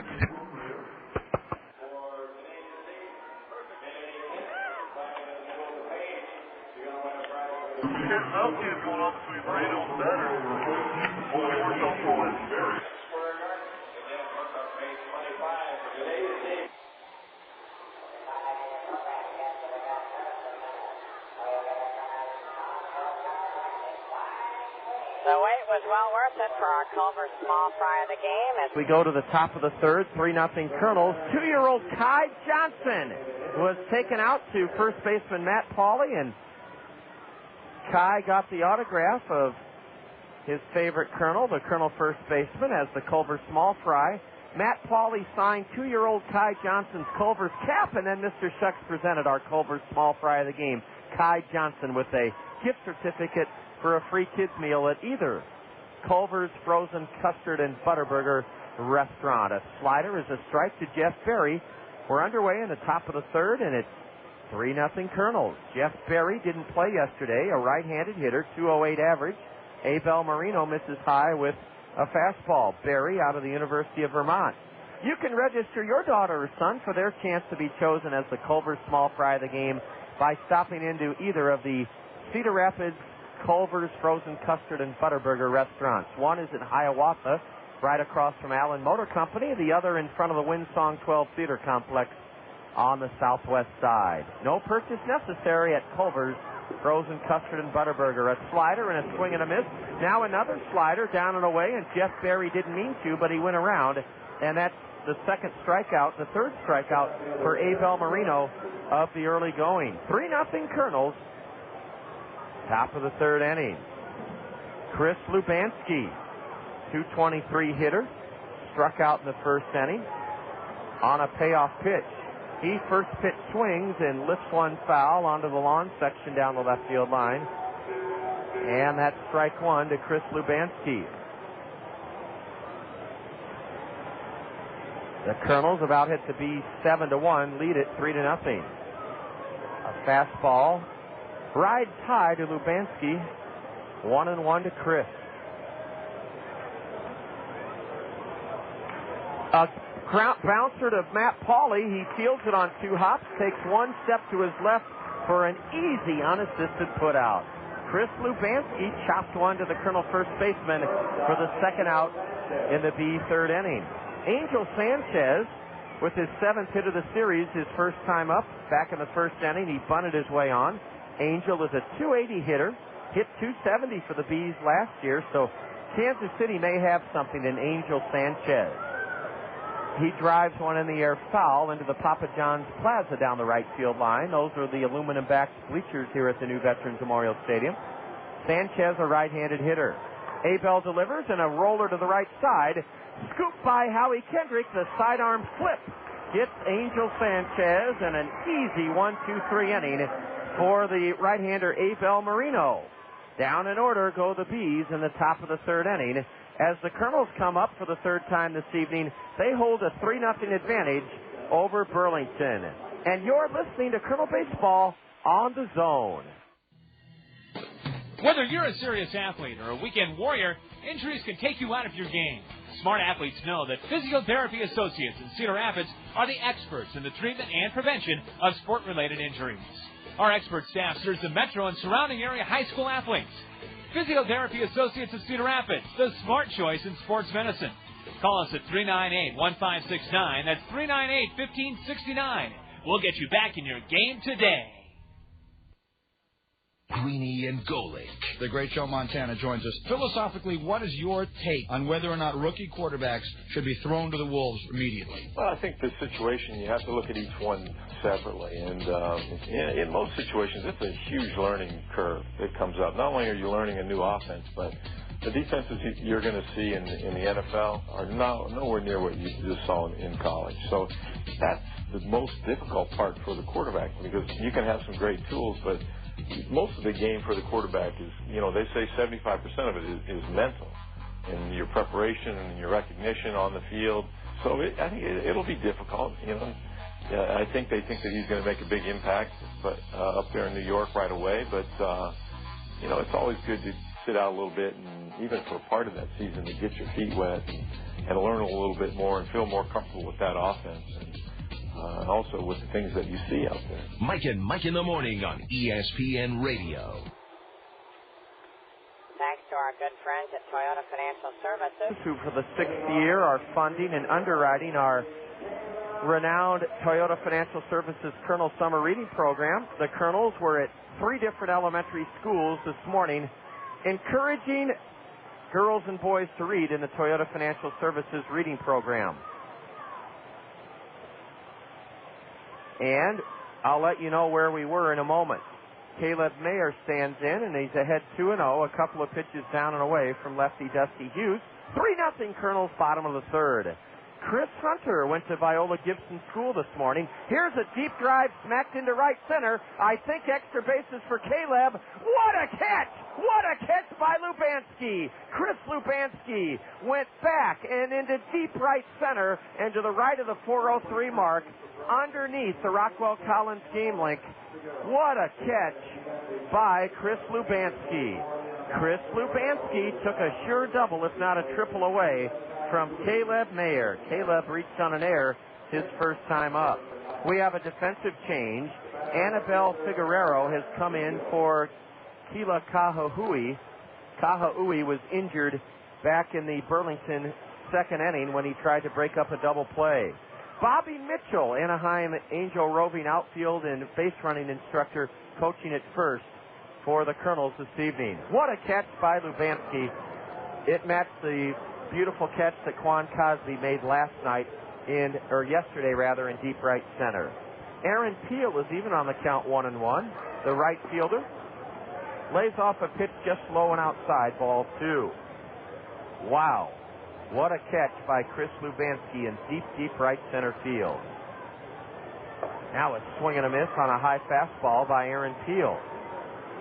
We were at Viola Gibson School this morning. Colonel pitcher Chris Hunter, joined by teammates Aaron Pullen and Bob Zimmerman, put on quite a show for the kids at Viola Gibson, encouraging them to read. A swing and a miss on a high fastball, and that strikeout for the lefty is his second of the evening. Scott Heineman went to Prairie Heights in the College Community District this morning, and thanks to Toyota Financial Services, he, like fellow pitcher Chris Hunter, read the story Shoeless Joe and Black Betsy, and then talked to the kids about what they can earn by reading this summer through Toyota Financial Services. And Aaron Peel, who just batted, was at Prairie Ridge this morning. All in all, the Kernels, thanks to Toyota Financial Services, talked to over 1,100 kids about the importance of reading this summer. Sean Rodriguez took a pitch high. Now he hacks one foul in the air off to the right. And it's 1-1 to Sean. Sean doubled over the head of Chris Lubanski, scored in the Kernel 2-run second inning. It is 3-0 Kernels here in the bottom of the third. And a pitch inside for ball 2. We're going to have a special guest, a pair of guests with us in the fourth inning. We're hoping that Jackson School Principal Bill Utterback will join us, along with second grader Killian McGee. And they should be arriving any time now, unless they're having too much fun down below with their school night. That could be the case. Ball 4, a very rare walk drawn by Sean Rodriguez. Let's check how few times Sean has walked. I'm going to guess that's his first walk of the year. I know I'm wrong, but that's how few times he has walked. Let's look. Sean Rodriguez has batted 75 times this season, and that is the 7th time he has walked. Hey, Kirby's making a new friend down below. The mascot for the Cedar Rapids Solid Waste and Recycling Department, Kirby. Nick Kempton, 3 hits yesterday, an RBI single and a run scored. A stolen base in his last at bat. That was in the last inning. The second, ball 1 is upstairs. Now the lefty misses in the dirt for ball 2 to Nick Kempton.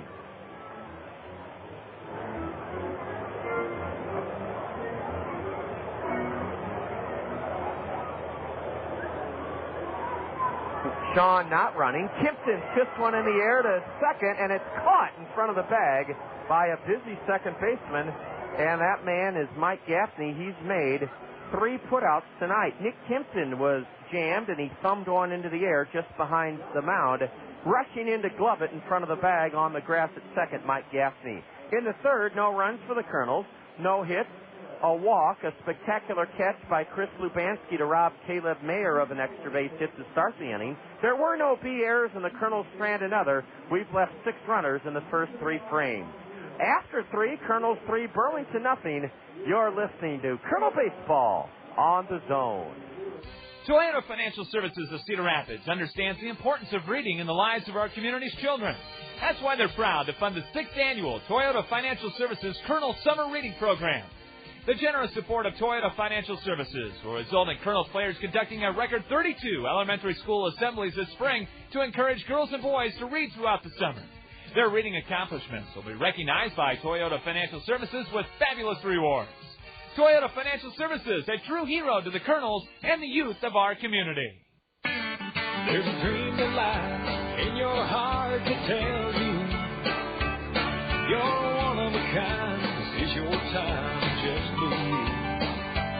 Rise up, be strong. Originality lasts a whole lot long. Nothing better. Dr. Pepper, the taste of originality, Dr. Pepper. Salute individuality, Dr. Pepper. Do what you do, your moment has come. You're not like anyone. Nothing's better.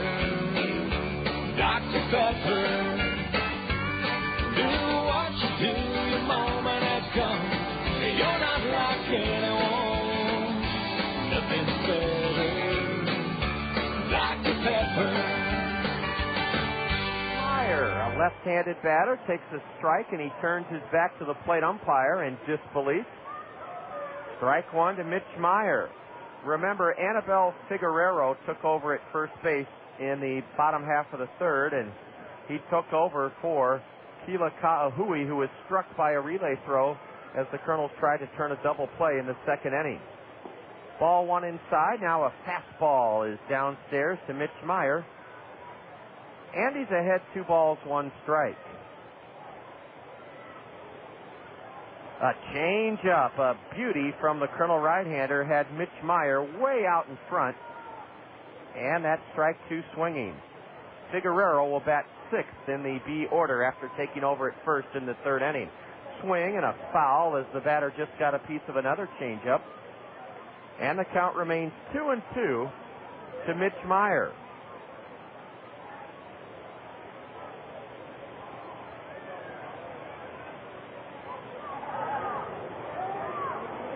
Now Maier steps out. Apparently some of those pesky gnats are flying around the home plate area. Mitch is set, and so's Anibal. A high pop foul near the B dugout, chased by Sean Rodriguez, but it's 6 rows up into the red club seat above that B third base dugout. 7 hits for the Kernels in the first 3 innings, and they lead the Bees 3-0. A Kernel win would make it a winning homestand, 5-3, would up the Kernel home record to 12-7 on the season, and catapult to 7 games above 500. Ooh, a fastball, 93 miles an hour, according to the McDonald's speed pitch indicator, is just outside. Perhaps our guests have arrived. We'd like to welcome Bill Utterback, the principal of Jackson Elementary. Bill, come on down, and please bring Killian McGee with you. Are you Killian? Okay. Killian, come on in, bud. We expected you. You're Killian McGee. You're from Jackson Elementary. And we can't wait to talk to you. A 3-2 pitch is popped foul behind home plate. Well, Killian, you're wearing your Jackson Jet purple and white T-shirt. I understand you're a second grader. Mm-hmm. And how old are you, Killian? 8. 8 years old. Well, then you're just the age to start playing baseball, aren't you? Killian's nodding yes. Another 3-2 pitch to Mitch Maier is ball 4 high. Mitch Maier draws the first walk issued by Abel Marino, and it comes here in the top of the 4th inning. Well, Killian, how did you get your first name? Is it a family name? It's Irish. It's Irish, okay. And did we spell your last name right? Is it M-A-G-E-E? Yes. Well, it's a great Irish name. Now, your principal is Mr. Utterback, right? Yes. Is he coming this evening, or is he letting you visit with us? He should be coming. A double play ball to Howie Kendrick. On one hop, he flips to Brandon Wood for a force out. Brandon lost the handle, transferring it from his glove to his throwing hand. That ball had all sorts of spin on it off the bat of Brian Graham, and Graham forces Mitch Maier. It went Kendrick to Wood, 4-6. And then Brandon, transferring the ball from his glove to his throwing hand, dropped it. I don't think the Kernels would have had a double play. Well, Killian McGee, it's now mid-May, and are you already looking forward to school getting out, or are you still happy you're in school? I'm still happy I'm in school. Who's your teacher? Mrs. Grimm. Mrs. Grimm. And what do you like best about her?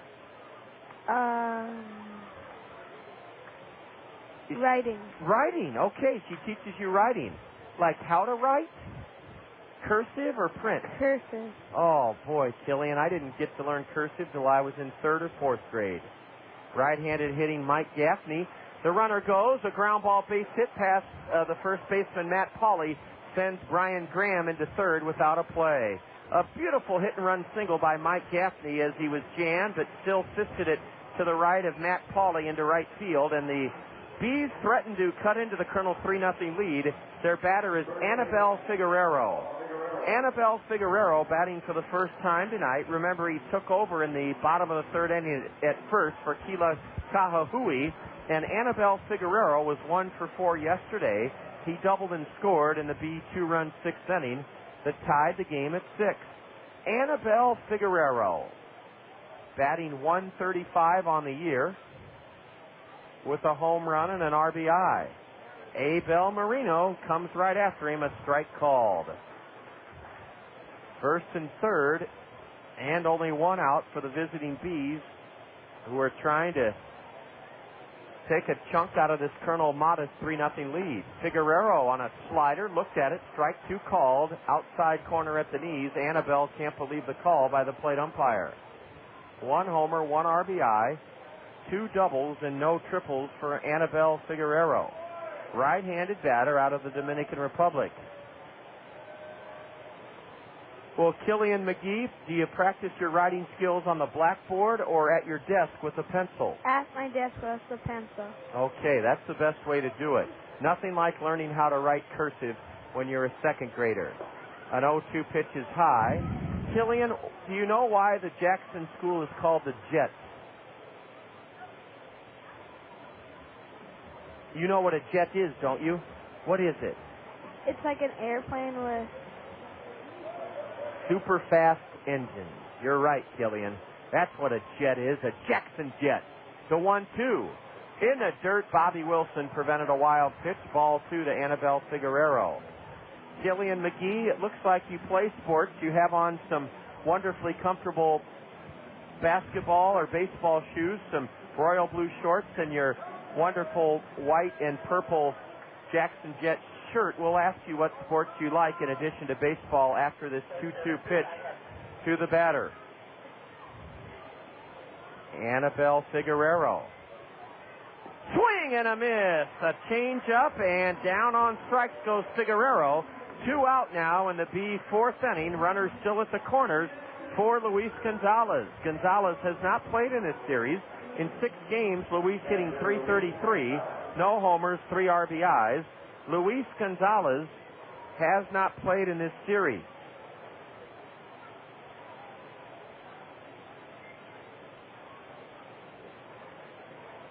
He grounded out, or he forced a man at second in the first, and a strike is called. Luis is from Venezuela, and he is 19 years old. Well, Killian, what else do you enjoy besides baseball? Soccer, basketball. Those are 2 great sports. Now, in soccer, do you already know the rules that you can't use your hands? Yeah. And what position are you, a midi, a midfielder? Like different ones. Yeah. I'm glad in second grade they haven't specialized yet. Fouling one off to the right, strike 2, Luis Gonzalez. 3-0 Kernels here in the top of the 4th inning. Burlington runners at the corners. Have you been on the radio before, Killian? No. Well, you're doing just great, bud. Just great. The 0-2 pitch to the right-handed batter is high, a fastball. The Bees have Brian Graham at third, Mike Gaffney at first, 2 away, top of the 4th, and it's 1-2 to Luis Gonzalez. Luis played with Burlington in 64 games last year, hit .171, 3 homers, 15 RBIs. Abel Marino, a stringy 6'2", 185, born in Haiti, lives in the Dominican. He is set just below the letters. Gonzalez taps one to third. It's a foul ball. Foul ball, backhanded at third by Sean Rodriguez. Killian, is this your first game of the season, or have you been out already? Been out already. Who'd you come with? Scouts. Oh, you came with the Boy Scouts. Well, that's terrific. And besides writing and playing soccer, basketball, and baseball, what's your favorite activity at school? What other subjects do you enjoy? Gym and music. Oh, those were 2 of my favorites, too, gym and music. Now, Killian, did your dad make it up here tonight? Is your dad with you? Great. Yeah. I bet he's proud of your Irish name. A curve, and that one's tipped foul behind the catcher, Bobby Wilson. Abel Marino trying to retire Luis Gonzalez for the final out here in the top of the 4th. Is your family going on vacation this summer, or do you know yet? I already went on it last week. Where'd you go? Florida. Oh, man, you lucky. The 1-2 to the batter. And he fouls this one past third. The third base coach and manager, Jim Gabella, snags it. Now, did you go to Disney World? Yeah. Oh, boy. Killian, I bet it was one of the most fun things. What kind of rides did they have down there? The Terminator 2. Ooh, boy. That sounds like one that would really make you dizzy. Star Wars Alien Attack. Wow. Another 1-2.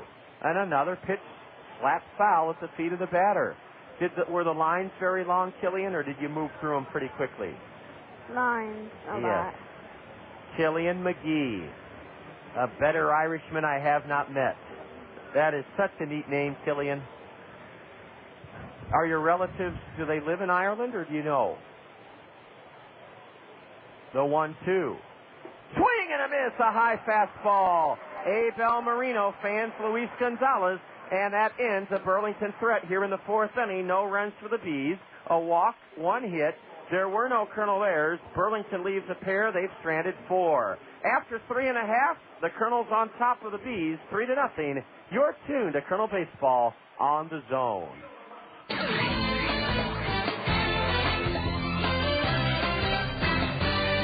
Your radio home of the Dan Patrick Show comes your way weekdays, 12 to 3, right here. The Zone, ESPN Radio 1600. Here's your upcoming sports lineup.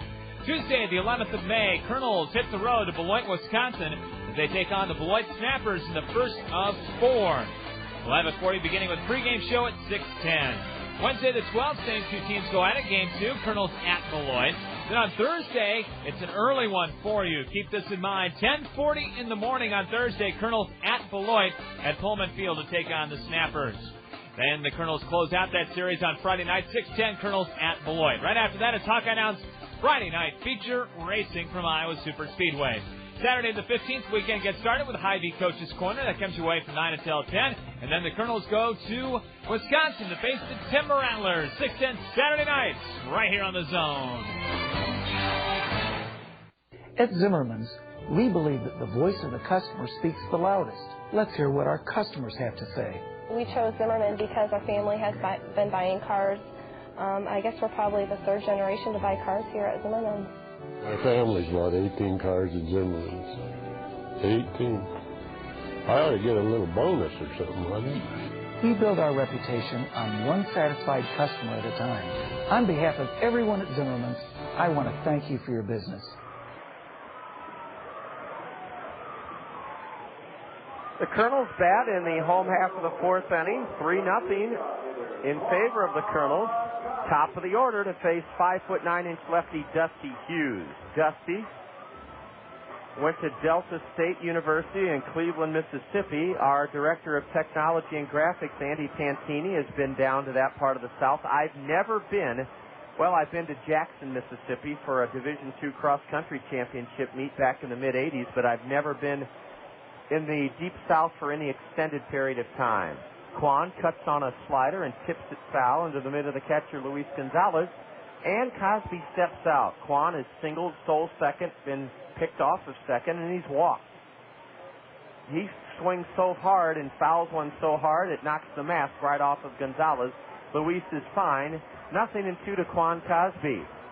Quan's white home trousers are covered in dirt on the backside of his right thigh, or his right hamstring rather, and on the left side of his hip. A high pop foul will reach the stands, and it's off to the right. 0-2. The count remains to Quan Cosby. Our guest, Killian McGee of Jackson Elementary. He's gone out to enjoy a soda pop, and we hope to have him back in here momentarily, along with his principal, Bill Utterbach. Ball one. It floats outside to Quan.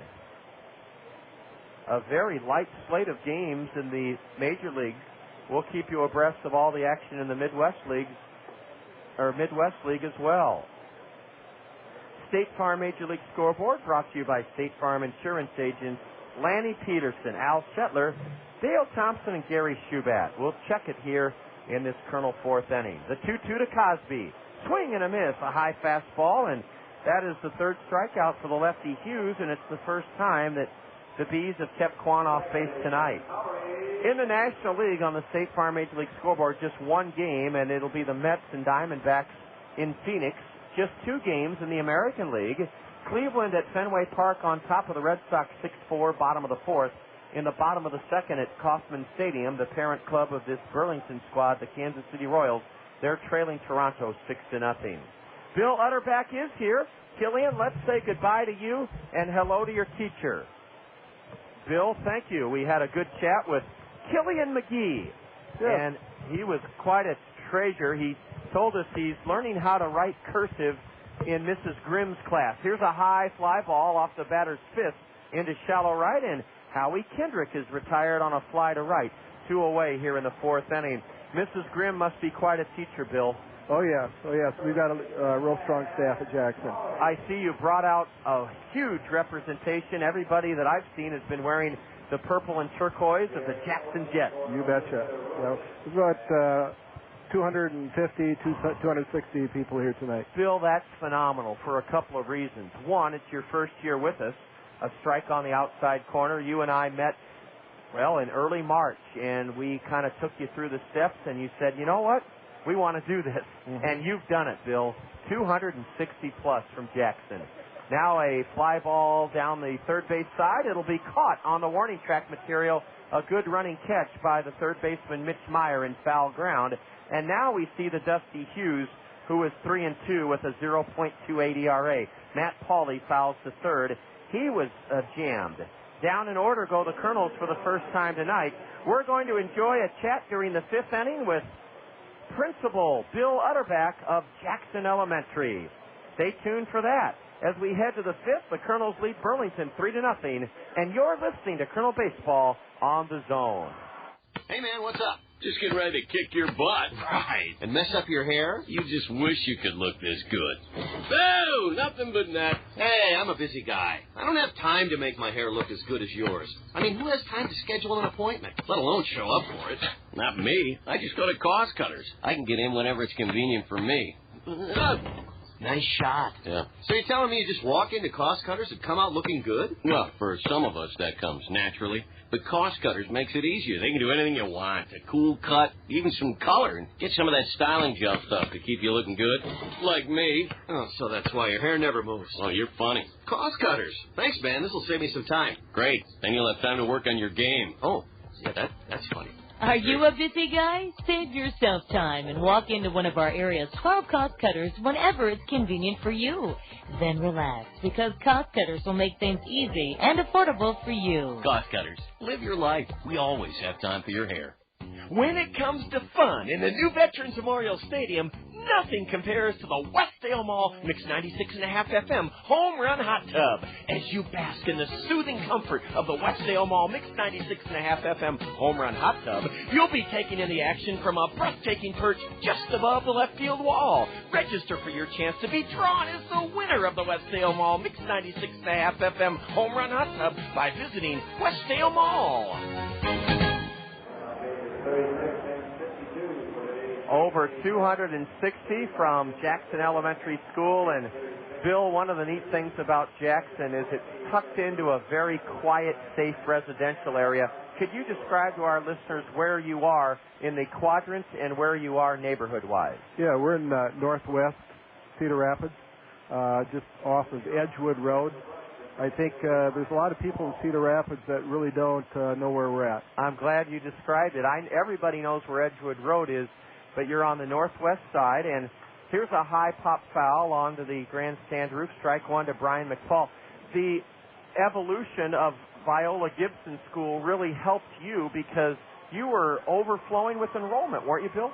We started out when Jackson was reopened in 1993 with a little over 300 kids, and we were looking at 550 kids at one point in time, and it was just too much for the building we have. I'm glad Viola Gibson was the result. A swing and a miss by McFall, strike two. Now a changeup from Abel is low. Brian McFall fouled out to the catcher. Bobby Wilson, his first time up. And now he whistles one foul into the screen. It's still 1-2 to the right-handed number 8 hitter. 164 batter Brian McFall, the right fielder. 3-0 Kernels, top of the 5th inning. Well, Bill, this has been tremendous for us to visit with teachers, principals, students, as this litany of school nights continues into May. A fastball up and in, and a swing and a miss by McFall. That's the third strikeout in a row for Marino, and Abel is now recorded 6 Ks in just 4 1/3 innings. He'll face Jeff Berry. And one of the things I always like to hear, Bill, is, for instance, at Rotary Club this noon, downtown Rotary, we heard Lou Finch reminisce about his 44 years in public education. how long have you been in public education, and could you take us through your career, how you arrived at the principalship at Jackson? Sure. I've been in education since 1974. You're what I call a lifer. A lifer. I love to hear that. And you know what? I'm a lifer, and my family's a lifer also. Really? A sister who just retired recently from teaching herself. And so, yeah, I started out in Minnesota teaching in 4th grade in Sleepy Eye, Minnesota. Sleepy Eye. Now, yes. Where is that in the Gopher State? Sleepy Eye is south central. South central. Is it near Albert Lee? North and west from there. Okay. By Mankato. Mankato, sure. That's great country. Yeah. So came farther south and taught 5th graders and 3rd graders in Mason City. And that led me into administration, and I was over in Perry for 5 years before coming here to Cedar Rapids. And I've been here in Cedar Rapids for 8 years now. And so you were the first principal at Jackson? Well, no, I wasn't. Okay. I can tell you that Carl Carson reopened Jackson. Carl did a fine job, and I think was able to do an awful lot of good things there. And I've just been fortunate to be blessed with a good staff, supportive parents, and I think we've got something there that we're all proud of. Well, every school has that to hang their hat on, Bill, is great kids with good families to back them. A 2-2 to the number 9 hitter, and he wallops it foul in the air behind the plate. Jeff Berry is even on the count, 2 balls, 2 strikes.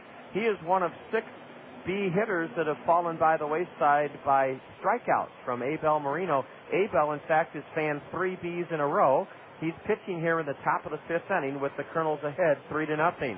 Another foul pass first as Matt Pauley backhands it. Well, did you go to Mankato State, Bill, or did you go to the University of Minnesota? University of Minnesota, John. You have just a twinge of a Gopher accent. Well, you know, I've been gone long enough now that I don't root for the Gophers. I root for the Hawkeyes. Well, I was going to ask you, because that was the most important question. Who do you root for in that annual rivalry in all sports, but especially the gridiron? Yeah. Swing and a miss, and 4 strikeouts in a row. Jeff Berry swung at a slider in the dirt, and Abel Marino has recorded 4 strikeouts in a row. He's cruising here in the top of the 5th. Now he'll have the top of the order, left-handed hitting Chris Lubanski. Chris is struck out and grounded to first.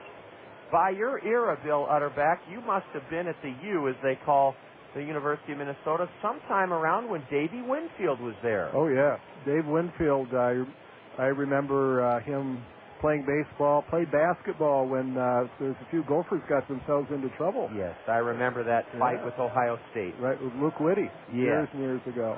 It was in Sports Illustrated, Corky Calhoun, and it was an unfortunate incident. I forgot that Winfield was a 2 sport star and also drafted by the NFL. Exactly. But glad he chose baseball. A ground ball to Matt Pauley.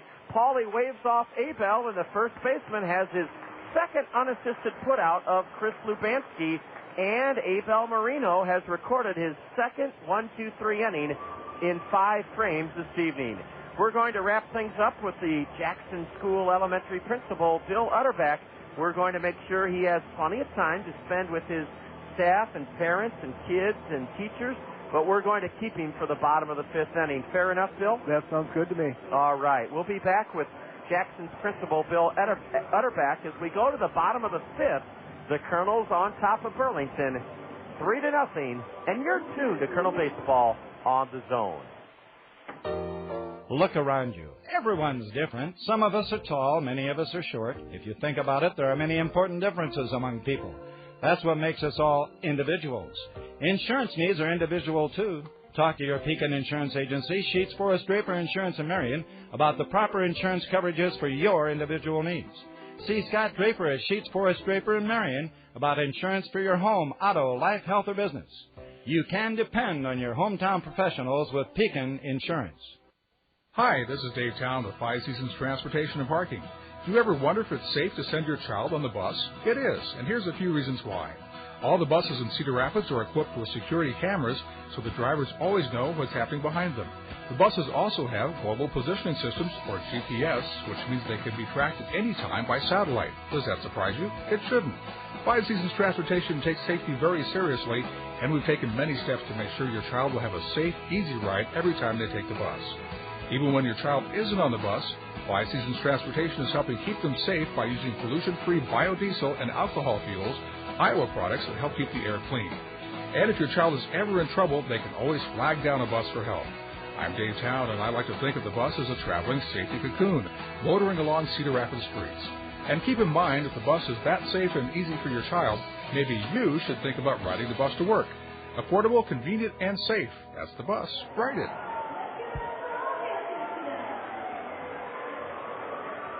It looks like lefty Dusty Hughes has found his rhythm. The 5'9" southpaw set the Kernels down in order for the first time in the fourth inning. Now he'll face cleanup batter Bobby Wilson. Bobby drove in the first Kernel run of this game. An infield RBI single back in the first. The Kernels scored 2 more on 3 hits in the second and lead at 3-0 in the bottom of the fifth. Ball 1 high and away to Bobby Wilson, right-handed hitter. He takes outside ball 2. Bill Utterback, we didn't get to finish the story about that Gopher basketball team in the mid-'70s that had that eruption of violence against Ohio State in Old Williams Arena. Ball 3 to Bobby Wilson. Dave Winfield was not on the Gopher squad at that time. No, he wasn't. As the story goes, they lost a lot of their players, got kicked off, and so they were looking for basketball players, and just happened to be people knew that there was this good athletic basketball player playing intramural. And so they asked him if he wanted to come over, and I'll be darned if he didn't lead the team. Now, was Musselman or Jim Dutcher the coach? Musselman. Bill Musselman, the first coach ever for the Minnesota Timberwolves. Brandon Wood is at the plate, a 4-pitch walk to Bobby Wilson. Brandon cuts on the first pitch and pops it foul behind home plate, strike 1. Wood is singled and pops a second. 1 on, nobody out. The walk drawn by Bobby Wilson, the third issued by the 5'9" lefty Dusty Hughes. Short lead at first by Wilson and a changeup just low to Brandon Wood. I thought of that second name for the Gophers, Ron Behagen. Right. Or Behagen. That was a time, Bill, in our country where there were some racial tensions, and thank goodness we've come a long way since 30 years ago. A fastball, a swing and a miss, strike 2 on Brandon Wood. Where did you get your master's or doctorate, Bill? At UNI. At UNI? Yep, here in Iowa. Can't do better than that. The daily life of a principal, I'm sure, is never the same, for one. And secondly, I'd like to get your... I'm going to break a day down and have you tell us the percentage. What percentage of a day do you spend in meetings? So I think I had 4 meetings today, and tomorrow I've got another 3 or 4, and it's very unusual if I don't have a meeting. Sure. Well, it was a meeting that brought us together. Yes. Swing and a miss by Brandon Wood, and there's 1 out. The strikeout of Brandon is the 4th for Dusty Hughes. Are most of your meetings, Bill, to talk about curriculum issues or to look ahead, or are they to resolve issues, or do they run the gamut? It runs the gamut. This morning, for example, we were talking about some curriculum for next year. For next year? Yeah. And it seems like it's always be in the moment, but be planning ahead. That's the same in baseball, Bill. Be in the moment, but you better know what's ahead. Yeah. Ball 1 inside almost hit Caleb Maier. He reached on an error in the first, was robbed of an extra base hit by Lubanski in right center, leading off the 3rd inning, and now a changeup drifts outside. It's 2-0 to Caleb. The DH is batting .213, a homer, 8 RBIs. Caleb Maier from Central California. Swings and misses. He took a home run cut, but was out in front on that changeup. Bill, what are your folks doing with the suite tonight? Are they staff? Are they cafeteria workers? Who got the luxury? I tell you, we've got PTA involvement, and just really happy with the support we get from those people. So we turned it over to them. Great. And there are some folks that have purchased that. Good. If you would say. Oh, I see you used it as a fundraiser. Yes. Wonderful idea, Bill. Yeah, I looked up and I saw them caught a foul ball just a little bit ago. Well, it was all worth it then. Yeah, it was. Ball 3 is high to Caleb, and it's a full count to Maier. He steps out and checks the signals being flashed by his manager coaching at third, Bobby Magallanes. Will Bobby Wilson be running on this 3-2 pitch? I think he will be. 3-0 Kernels, bottom of the 5th. The lefty thought he'd be running, so Dusty Hughes throws over there. Bill Utterback is the principal at Jackson Elementary School, just off Edgewood Road on the northwest side. It is a very quiet, safe neighborhood. The Jackson Jets have their school located. Uh-oh, a throw to first, and Bobby Wilson just got back. Ooh, that was close. As I was telling Bill, Lou Finch, retiring superintendent of schools, was our guest speaker at Downtown Rotary, and I can hear the same passion for education from Bill that I heard from Lou. A swing and a miss on a tailing fastball. Caleb Maier is the second out in the Kernel fifth inning. 5 strikeouts now for the lefty. Aaron Peel has grounded to short and struck out. Aaron homered here yesterday to snap a 7-7 tie in the bottom of the 6th inning. He homered off the green net that serves as the batter's eye above the 400-foot sign. It was quite a clout. A change-up and a swing and a miss. The McDonald's speed pitch indicator showing that pitch would not have broken a pane of glass. It was 69 miles an hour. Peel, a right-handed batter. Loops one foul over the backstop, strike 2. Bill, I really do appreciate all the work you did with our staff. Let's see, you worked with the wonderful Lonnie Thorsten, who's down below. She's a dynamite kid, Bill. She is. She's full of energy, and for her to take the time and for you to take the time to put this together is just much appreciated. A curve, and it's strike 3 called after a walk. The next 3 Kernels go down on strikes. Nothing doing in the 5th. No runs, a walk, no hits, no B-errors. The Kernels leave 1 and have stranded 7. Bill, any final thoughts before we send you back to your wonderful family at Jackson? Just want to thank you, John, for allowing us to come out. Appreciate also the things you do with the summer baseball reading program. We can't wait to visit later this spring, Bill. It's set up, isn't it? Yes, it is, and we'll see you. You betcha. Good to see you, John. Bill Utterback, great to see a fellow Minnesotan. Bill knows, I think, that I was at Carleton College for 6 years as a coach, and it's great to meet a fellow Minnesotan turned Iowan like we both are now. We go to the 6th inning. Kernels lead Burlington 3-0, and you're listening to Kernel Baseball on the Zone. Papa John's pizza, it's so good. Better is best, that's understood. Better call Papa John's tonight. Better call Papa, he's got it right. Better ingredients, better pizza. Papa John's. Attention baseball fans, call your local Papa John's for our home run special. Get a large pizza with up to 3 toppings of your choice for only $9.99. Papa John's. Better call Papa. The Crown Plaza 5 Seasons is Cedar Rapids' exclusive downtown hotel. Make plans to experience a spectacular view from the top of the 5 restaurant. Start your day off with us for breakfast, or make a lasting impression on your business associates by treating them to our signature lunch buffet that changes daily. For any occasion, enjoy an elegant dinner or the Eddie Picard Jazz Trio in the city's only rooftop restaurant. The Crown Plaza 5 Seasons, top of the 5. Butterflies in your stomach. You know the feeling, like when you're not sure you found the best loan. Well, set those butterflies free. Talk with a knowledgeable banker at Wells Fargo. Whether you're interested in a home equity loan, mortgage, or auto loan, they can help you find a product that's just right for you, including unique financing options you won't find anywhere else. And every Wells Fargo loan has competitive rates and affordable payment options. So be sure you found the best loan. Call or visit Wells Fargo. Wells Fargo, the next stage. Wells Fargo Bank and Inc., Equal Housing Lender.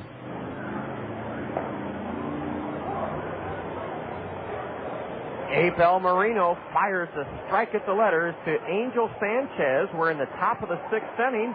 3-0 Kernels. Great to have our guests from Jackson. They have over 260 folks here tonight from Jackson Elementary. Bill Utterback, their principal, visited with us, as did Killian McGee, a 2nd grader.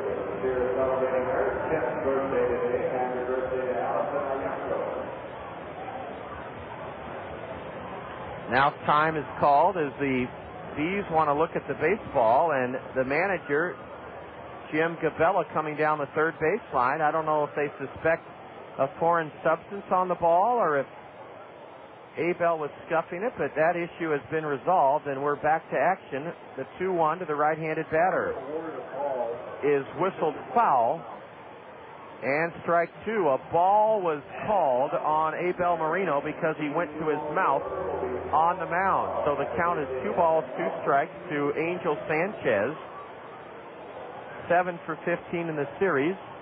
And he breaks his bat and bounces one to first. The third unassisted putout for first baseman Matt Pauley this evening. Matt Pauley has 3 unassisted putouts at first base. Springhouse Family Restaurant baseball trivia question time. We've had 18 different winners of a $5 gift certificate to the Springhouse. And I want to tell you this evening that the Springhouse invites you to come in and sign up for your free birthday meal. Come in before your birthday, fill out a card on all the tables at the Springhouse with your name, address, birth date, and they'll send you a letter good for a free meal any morning, noon, or night. It can be used any time the month of your birthday. And anything on the menu, no limitations, for your free birthday meal at the Springhouse. Mitch Maier has taken a ball, now a strike. Marino's next one is fouled off to our left, and it's strike 2 to Mitch Maier. Abel Marino has spun 5 1/3 innings of 2-hit shutout ball at this Burlington club. The Kernels have a right-hander up in their bullpen, Aaron Pullen. The 1-2. Corked foul into the Kernel right field bullpen. Again, if you've won the Springhouse Family Restaurant baseball trivia question, please play along wherever you're tuned in this evening, but don't call in. And we'll have the question here for you in this top of the 6th inning. Mitch Maier has flown to check that. He swings and fouls one into the backstop. He's flown to left and walked. Our Springhouse Family Restaurant baseball trivia question is about the 1997 World Champions Florida Marlins. Actually, about their dismantling. A high fly ball into shallow center. Quan Cosby scooting in to make the grab. Mitch Maier was out in front on his front foot and was fooled on a changeup, and he hoisted it into center for Quan. 2 gone in the B6th inning, 3-0 Kernels. Our Springhouse Family Restaurant baseball trivia question: the Florida Marlins dumped 12 players after winning the 1997 World Series to cut costs. Name 2 of the dozen players the Marlins traded or let go after that 1997 Jimmy Leland World Championship team. A changeup is a strike from Abel Marino. He looks so much more comfortable now than he did in the first couple of innings, and he wants that ball back quickly. The 0-1. A high pop-up. There may be a play near the B third base dugout for Bobby Wilson. No, it hits the top of the Burlington third base dugout. Our Springhouse Family Restaurant baseball trivia question: the Florida Marlins dumped a dozen players after winning the 97 World Series to cut costs. Wayne Huizinga was their owner. Name 2 of the dozen players the Marlins traded or let go. We'll give you the phone number to call after this B, top of the 6th inning, for your chance to earn a $5 gift certificate to the Springhouse. A ground ball up the middle. To his left, Brandon Wood. Sparkling play. Turns and throws the batter out. Oh, Brian Graham had a base hit taken away from him. A hard hit smash past the box. Was headed towards center field. Brandon Wood glided effortlessly to his left, made a stab of it behind second, did a pirouette 360, and the peg got Brian Graham. Put a star by that one in your book, as Wood took a 2-out hit away from the B cleanup batter. Down in order, Abel Marino sets the Bs for the 3rd time in 6 innings. We have a new pitcher for the Bees. We'll tell you about him momentarily. Let's give you the number to call for the Springhouse Family Restaurant baseball trivia question: 896-7589. 896-7589. 896-7589 for your chance to earn a $5 gift certificate to the Springhouse. A new hurler on for the Bees. We'll have more on him later. After 5.5, the Kernels maintain a 3-0 advantage over Burlington. You're listening to Kernel Baseball on the Zone. Greeny, and Golick. The great Joe Montana joins us. Philosophically, what is your take on whether or not rookie quarterbacks should be thrown to the wolves immediately? Well, I think the situation, you have to look at each one separately. And in most situations, it's a huge learning curve that comes up. Not only are you learning a new offense, but the defenses you're going to see in the NFL are nowhere near what you just saw in college. So that's the most difficult part for the quarterback, because you can have some great tools, but most of the game for the quarterback is, they say 75% of it is mental, and your preparation and your recognition on the field. So I think it'll be difficult. I think they think that he's going to make a big impact, but up there in New York right away. But it's always good to sit out a little bit, and even for part of that season, to get your feet wet and learn a little bit more and feel more comfortable with that offense. And also with the things that you see out there. Mike and Mike in the Morning on ESPN Radio. Playing a sport is like driving a Jeep. You want to be tough. You want to go the distance. And you want to be the best. Now at Mike McGrath Auto Center, do it all in a brand new Jeep Liberty, only $15,995. Yes, Jeep Wranglers, Grand Cherokees, and Liberties from $15,995. Make your mark on or off the field in a new Jeep from just $15,995. Only at Mike McGrath Auto Center, 4610 Centerpoint Road Northeast, Cedar Rapids. Dealer retains rebates. All offers on select models with approved credit plus fees. Here we go to the bottom of the sixth inning, and it's 3-0 Kernels. Kila Ka'aihue, a Hawaiian right-hander, is pitching for the second time in this inning. And his 0-1 pitch to Sean Rodriguez goes to the backstop, ball one. Rodriguez has doubled and scored and walked. We have a winner to congratulate in our Springhouse Family Restaurant baseball trivia question. We'll do it here in the bottom of the sixth inning. Ka'aihue, a Hawaiian right-hander, and his sinker is swung on and missed by Sean, strike two. The starter, Dusty Hughes, a lefty, 5 innings pitched. He gave up 3 runs on 7 hits. He fanned 6 and he walked 3. All 3 Kernel runs were earned against the lefty. The 1-2 from Ka'aihue is a curve low and away to Rodriguez. Congratulations to Chris Rolves, R-O-L-W-E-S. He's from the northeast side, and he's won a $5 gift certificate to the Springhouse by virtue of his answer. Ball 3 high. We asked you to name 12 of the Marlins that were dumped after their 1997 World Championship season, and Chris Rolves identified a very good pitcher and a terrific outfielder. A line drive into right. Boy, what a good piece of hitting on a full count pitch by Sean Rodriguez.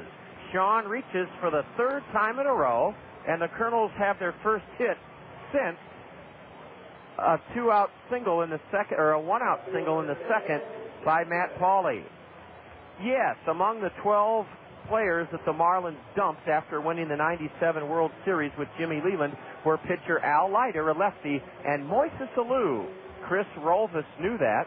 We had one caller that had Kevin Brown. That was correct. And Gary Sheffield.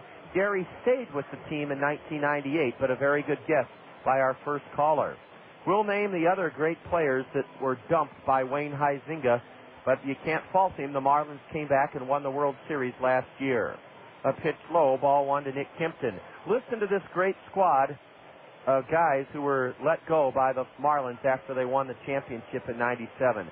Kevin Brown, Al Leiter, Moises Alou, Rob Nen, Darren Dalton, Jeff Conine, Charles Johnson, Devon White, Alex Fernandez. The runner goes, a ground ball to second, and they shovel it to the shortstop for one, and the Bees turn a beautiful double play as Nick Kempton wrapped it on the ground to Mike Gaffney. Gaffney was near second.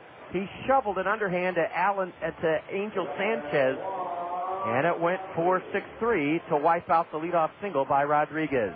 Alex Fernandez was dumped by the Marlins, and so was pitcher Pat Rapp. Quite a litany of players. Congratulations, Chris Rolves. We'll be sending you that $5 gift certificate to Springhouse. A lot of people, when I gave this question, said, John, nobody's going to get it, but I know our fans better than they do. You have never missed the Springhouse Family Restaurant baseball trivia question in 9 years. The 1-0 to Kwan. Outside, we're going to welcome in the top of the 7th, Anaheim Angel Director of Farm System of Development, Tony Regans. We want to thank Tony and say goodbye to him, and it's been a great visit for Tony. Ball 3 low to Quan Cosby. Kila Ka'aihue, and it's spelled Ka'aihue. He is in his third year as a Burlington Bee from Hawaii. And he walks Cosby on 4 pitches. Quan is on for the third time in 4 at-bats. I don't mean to condone what the Marlins did. Essentially, they bought a pennant with guys like Darren Dalton and Rob Nen, Devon White. They didn't develop all those fellas. I can't remember if Alex Fernandez went to the White Sox or was a White Sox. I get that mixed up, but I think Alex Fernandez is still pitching for someone. I'm not sure. We'll find out perhaps from Tony. The Midwest League Player of the Week, Howie Kendrick, has a double and a run scored tonight, a throw to first, and Quan returns safely. Thanks to everyone. We had multitudes of callers for that question about the Marlins and their fire sale following the '97 World Series championship. But a strong farm system is what the Angels have, and that's what Florida had. An inexplicable callback, and perhaps Tony Reagans can take the call.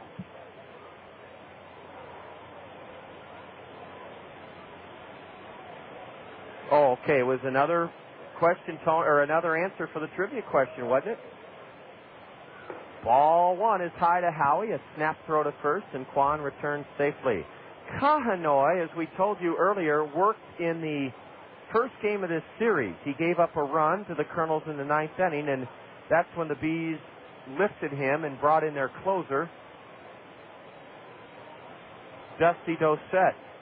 A slider is a strike called.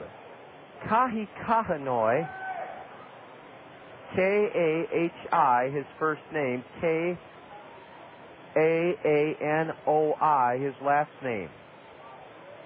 The 1-1 to Kendrick, who stands motionless at the plate. A curve, and it's strike 2 called to Howie.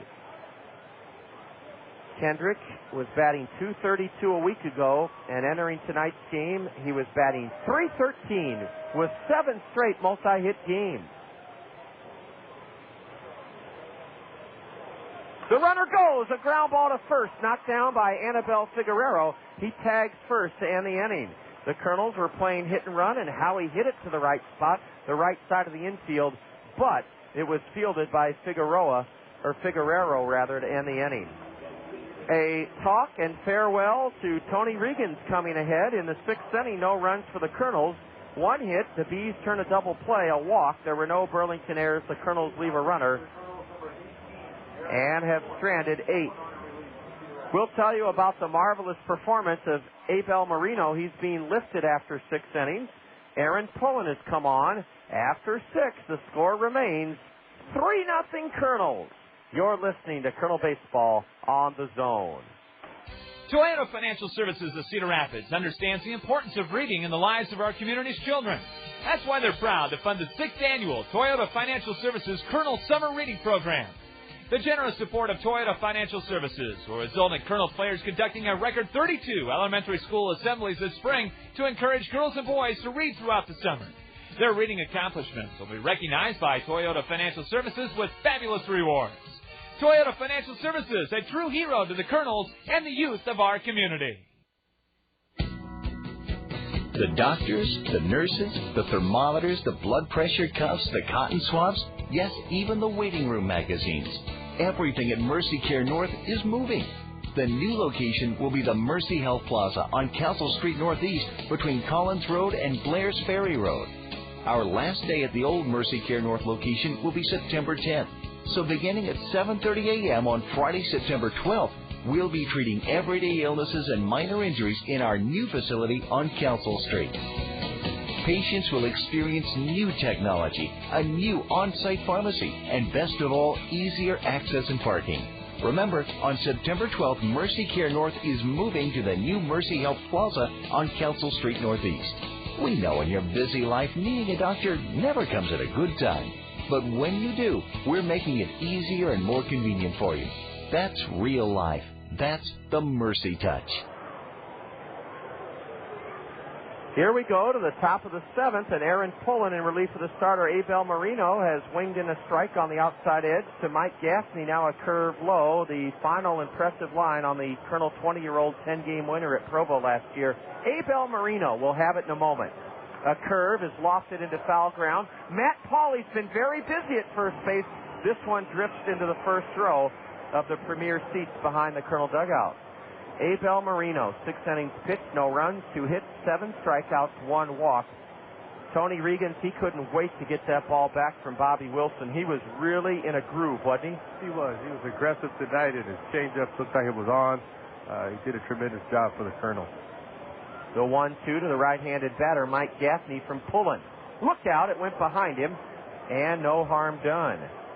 Well, Tony, the guys have told me one of the reasons Marino's changeup is so effective, and I didn't believe it till I put my hand up to his digits, his fingers, are 1.5 inches longer than mine, and I can palm a basketball. He has some long fingers, and that's effective for that changeup because you can bury it deep in your palms, and he does a fantastic job. He probably has one of the better changeups in our organization.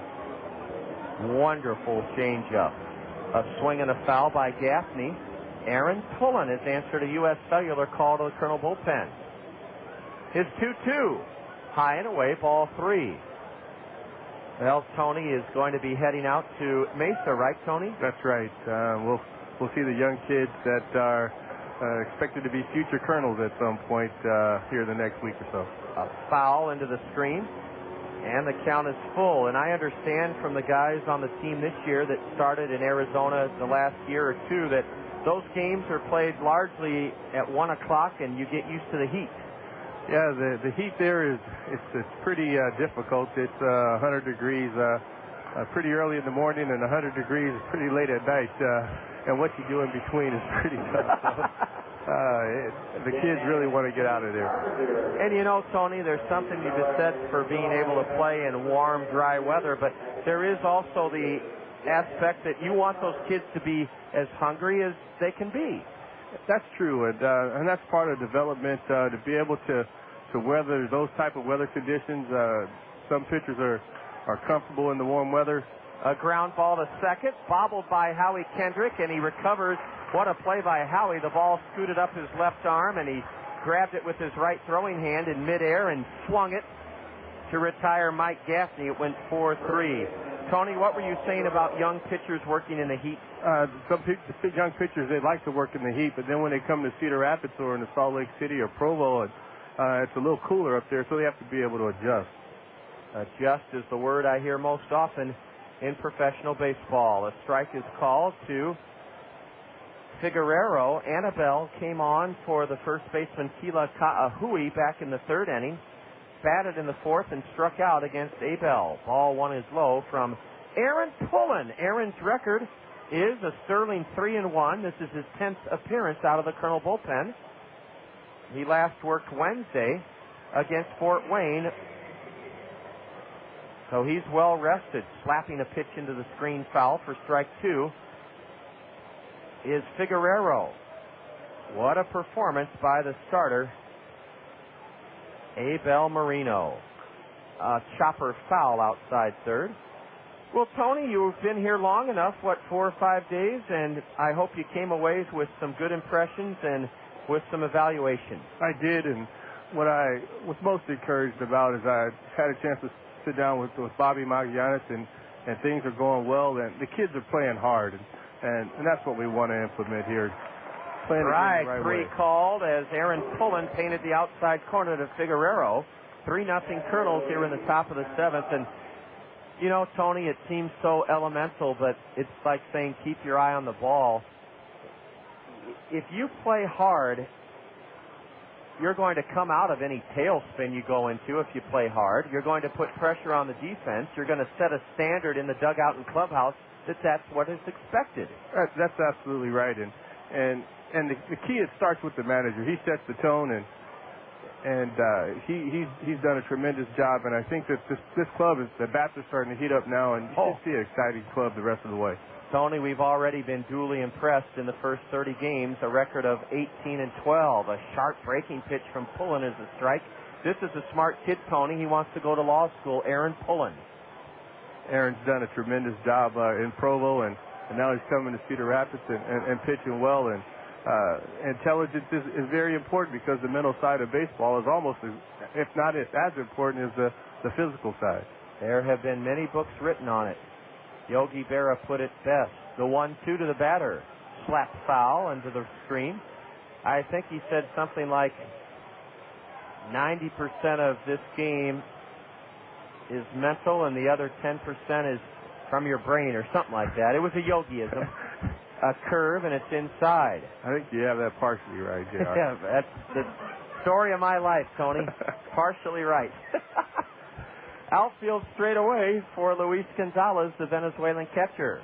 A breaking pitch is in on his hands, and he bounces it foul to his skipper at third, Jim Gabella. Tony, how many miles during the 7 or the 6 months of the season do you log in the air? Is it over 50,000? I've never really calculated it in miles. I know that I do have a lot of frequent flyer miles, but at the end of the year, we get a chance to take a little vacation with the miles that I've gained over the season. Well, doggone it, I was about to give you my secret email address. I know swapping those miles is illegal, but my good friend Tony was about to be asked to do that. A pitch low, and now the payoff delivery is hammered into left center for an extra base hit, I think. Yes, it should be a double for Luis Gonzalez as it's cut off in left center by Nick Kimpton. And the Bees have their first hit since the fourth inning. It comes with 2 outs. Aaron Pullen did something I commend him for, Tony. He did not walk the batter on a full count pitch. He made him earn his way on. And that's right. And that's you don't want to give up those 2-out walks because inevitably they'll come back to haunt you.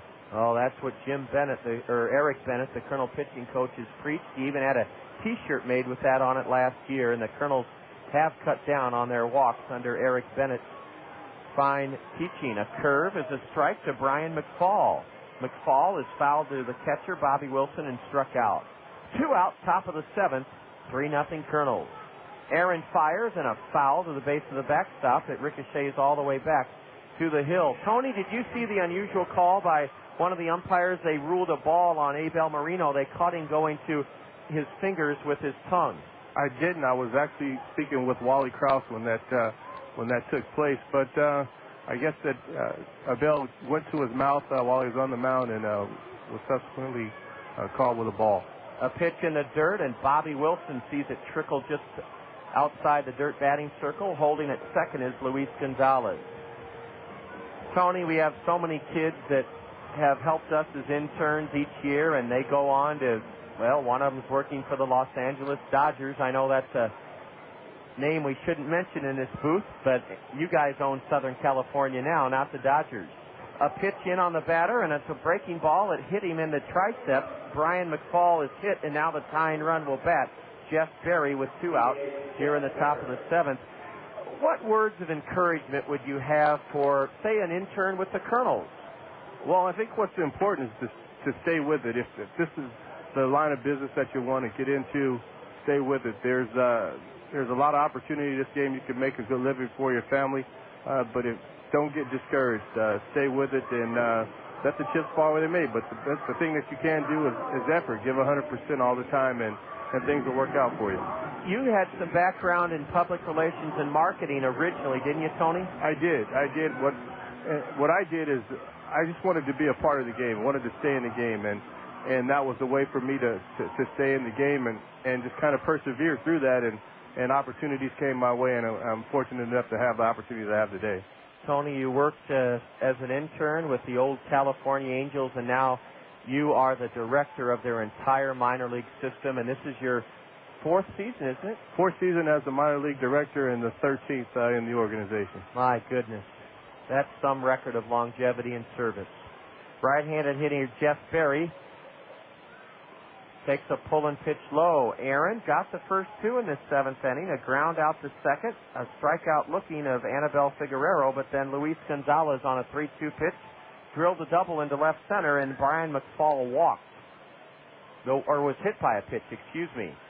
And the pitcher Pullen whirls and looks the runner Luis Gonzalez back to second. 3-0 Kernels in the top of the 7th. That lead is in jeopardy with the tying run at the plate. McFall has no home runs this year, hitting .208. Brian McFall, a right-handed batter, swings at a slider and missed it, strike one. Tony, when you were growing up in Indigo, California, you told me last year that the main industry there is growing dates, right?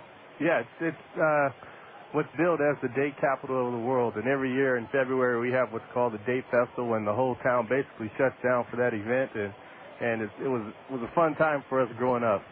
Well, I bet it was. And every city or town has its claim to fame. And in Indigo, did they pipe in the Angel games on the radio or the Dodger game? We did. I grew up actually neither an Angel fan or a Dodger fan. I grew up a Cincinnati Reds fan, to use former Kernels. Wow. And George Foster was my favorite player. And we had the single A affiliate at the time in Palm Springs, so I got to see a lot of those ball games down there. Well, that's great, Tony. Aaron Pullen is in trouble now. He's fallen behind 3-1 to Jeff Berry. 2 out, but the tying run at the plate here in the 7th. Berry didn't mean to. He went around on a letter-high fastball, and now the runners will go. Bobby Wilson, I think, Tony, is reminding his entire team in front of him that this is a 2-out, 3-2 count, so the runners will be off. He is, and that's Bobby taking control of the game and making sure his players are aware of what the situation. There go the runners. No, they don't, as Aaron Pullen steps off the rubber. This is probably the biggest pitch of the game. 3-0 Kernels, top of the 7th. 2 out, 2 on for Burlington. McFall rockets one into center. Quan on the run! Has Merrick up by him. 1 run is in. Here comes another man, and it's 3-2. The tying run at second. Quan may have lost that in the lights. He was going back to his right, or to his left, got a glove on it. It was hit so hard by Jeff Berry. Luis Gonzalez scores. So did Brian McFall. It was Jeff Berry who clubbed that 2-run double. It's not a 2-run double. An error has been charged to the center fielder, and it's a 1-run lead for the Kernels. Tough play for Quan. He had a long way to go to his left. He got a glove on it, and it just trickled or deflected off his mitt, got behind him, and 2 runs scored.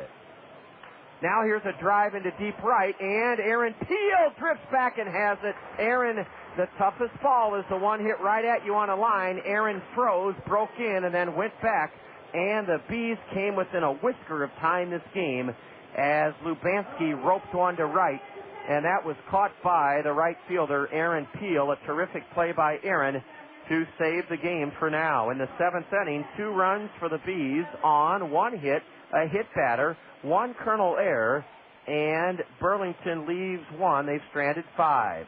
The Kernels are going to try to score for the first time since the 2nd inning. We need some runs. 7th inning stretch, Jackson Elementary School night. Kernels now lead Burlington 3-2. And you're listening to Kernel Baseball on the Zone. With all the talk about rising gas prices, doesn't it make sense to drive a fuel-efficient vehicle? You can when you buy with confidence at Randy Keel Honda. Get up to 51 miles to the gallon with the Honda Civic Hybrid. Every Honda model has awesome fuel efficiency. Don't wait for $2 a gallon gas to buy a fuel-efficient car. Not when you can save time and money now by previewing Randy Keel's fuel-efficient inventory online at randykeel.com. Right now, lease a 2004 Honda Accord LX for only $235 per month. At Randy Keel Honda, you'll find many great buys under $5,000 too. Randy Keel is the home of confidence, a 7-year, 100,000-mile guarantee. Randy Keel is dedicated on getting you the lowest possible price backed by the best service in the Midwest. Stop by and see for yourself at Randy Keel Honda, Center Point Road Northeast in Cedar Rapids, or visit them on the web at randykeel.com. Accord LX lease, 36 months, $14.88 due at lease signing. Includes first month's payment, security deposit, capitalized cost reduction, and excludes tax and license. Dun, dun, dun, dun, Da-da-da-da-da-da! Hey, call the A-Team! Hey, Matt, thanks for having us over for the game, but, we could have had it at my house. My TV is bigger, and my AC works. I thought you were supposed to get that fixed while your wife was out of town this week. Oh, man, I totally forgot, and she's coming home tomorrow. She's going to kill you. What am I going to do? You need to call the A-Team. The A-Team? Yeah, Ahern Plumbing and Heating. They can get your service in 24 hours, guaranteed. I better call Ahern Plumbing and Heating right away. 7th inning stretch. We're going to say a formal goodbye to Tony Regans. Tony has some other loose ends to tie up. Tony, when will we see you next at the All-Star game? Yeah, I'm going to come in for the All-Star game. I'm going to be traveling to the Dominican Republic, and then I'll make a stop here in Cedar Rapids on my way back. So the All-Star game will be my next time in. Well, one quick question on the Dominican. A ground ball by Matt Pauley, first pitch swinging, right to Mike Gaffney's feet, and the second baseman on to first. Ka'aihue gets Matt Pauley to roll out to second. The Dominican Republic, Tony, I've always wanted to go there, and it is a democracy, but it is a poor country, and baseball is really almost a religion there. It is. The kids are, how I describe it, they're hungry. They understand the game, and they play all day and all night. They love the game, and we sent a few players from our organization 2 years ago to Dominican to give them the experience of what these kids go through. Some of our stateside kids. Yes. So they could learn the culture and say, I got it pretty good here. Absolutely. And Howie Kendrick was one of the players that went over, and Matt Brown. And if you talk to them, they really enjoyed the experience. I think going through it, they didn't appreciate it too much, but now they look back at it, they really appreciate that experience, and I think they learned something, and that's what we tried to get out of that program. Well, that's wonderful, Tony. We sure hope that our second half of the first half of the season, as we're approaching the 35-game mark, goes very well. We'd love to bag a Western Division first half title, and that's what we'll hope that we can welcome you back with when you come in mid-June. Tony Regans, thank you so much. I know we're going to do some more saying goodbye and some analyzing. Tony, always great to see you. Thanks for having me, JR, and we'll see you next time in. You bet. Tony Regans, Player Development Director for the Anaheim Angels, kind enough to join us for the second time during his stay here on his first visit. A pitch club to the shortstop by Bobby Wilson, and Angel Sanchez comes over the top and retires Bobby on a ground ball, and Ka'aihue has allowed only one hit in this his second inning of relief. This is a tight game now. 3-2 Kernels, and we're in the bottom of the seventh inning. The Kernels have a right-hander up in their bullpen, Jesse Smith. Jesse Smith up in the bullpen. Aaron Pullen surrendered a couple of unearned runs in the top of the seventh inning in relief of Abel Marino. Brandon Wood is ahead 1-0. A ball has gotten loose from the Kernel bullpen, and time is called. 1,354 here on Jackson Elementary School night. 1,354. Ka'aihue slips in a strike at the knees to Brandon Wood. Double barrel action, a pair of right-handers throwing in the B left field bullpen. So this game is going to be decided by each club's bullpen. A fastball from the Hawaiian right-hander missed just outside. Ka'aihue was 1-9 for the Bees back in the year 2002. All three taken away by Brandon. He started 15 games, relieved in 14, 1-9 with an ERA over 5. Last year in 31 relief appearances, he recorded 2 saves, posted a 2-3 mark, his ERA just above 6. The 3-1 to Brandon. Ball 4 high. Let's get something going here in the bottom of the seventh with 2 out. Brandon draws a walk, and that brings in Caleb Maier.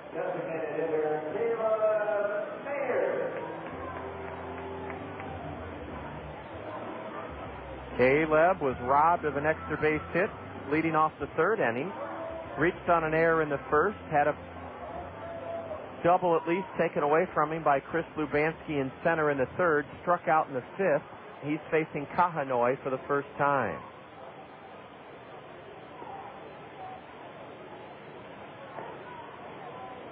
Strike one into Caleb Maier. It looks like the Kernels may summon in Jesse Smith from their right field bullpen to work the top of the eighth. What will the score be? Right now it's 3-2 Kernels.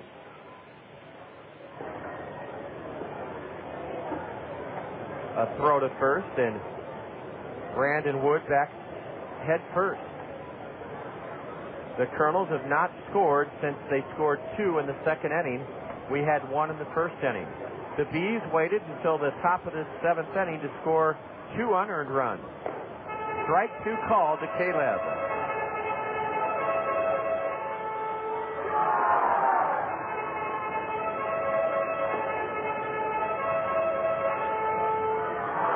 Listen to that charge bugle call. We'll have our Kernel of Wisdom for you in the top of the 8th inning. 0-2 to Maier. Ooh, a slider just missed outside. So stay tuned for our Kernel of Wisdom. Runner at first, Brandon Wood, 1-2 to Caleb. A curve just missed low for a ball. 2-2 to number 22. His dad emailed us earlier this year to share a very touching account of Caleb meeting Will Clark outside Candlestick Park as a 7-year-old. Will passed up all the kids that were yelling and the adults that were screaming and signed Caleb's ball. Swing and a miss with the runner going. Maier is gone on strikes. And in the 7th, no runs for the Kernels, no hits, a walk. There were no B errors. The Kernels strand their 9th man of this Monday night. Jesse Smith will take over, it looks like, in the 8th inning. After 7, the Kernels cling to a narrow 1-run lead, 3-2. You're tuned to Kernel Baseball on the Zone. The Dan Patrick Show. What did you do last night? Rich Eisen, former ESPN anchor, having a party. Or I could have gone to the Playboy Mansion and the 50th anniversary. Now, who were some of the famous people that were there besides yourself? Famous people. Drew Carey was there. Lou Ferrigno. Lou Ferrigno. Oh, you know who was there? Salami from The White Shadow. Scott Baio was there again, right? You've got to love Chachi. And the ratio was, I think, 7 women to every 1 guy. Yeah. Nothing wrong with that.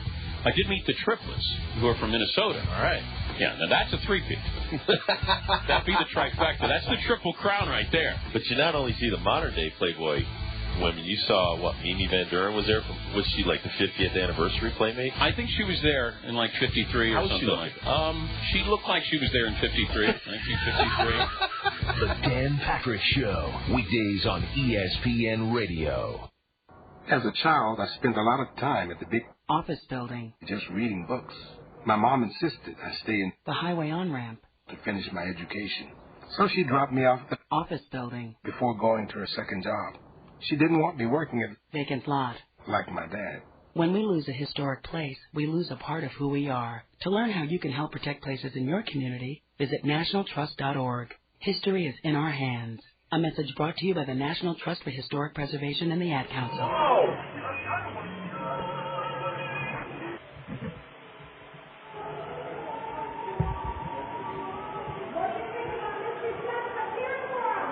Here we go to the top of the 8th inning. A U.S. Cellular call to the Kernel bullpen has Jesse Smith taking over.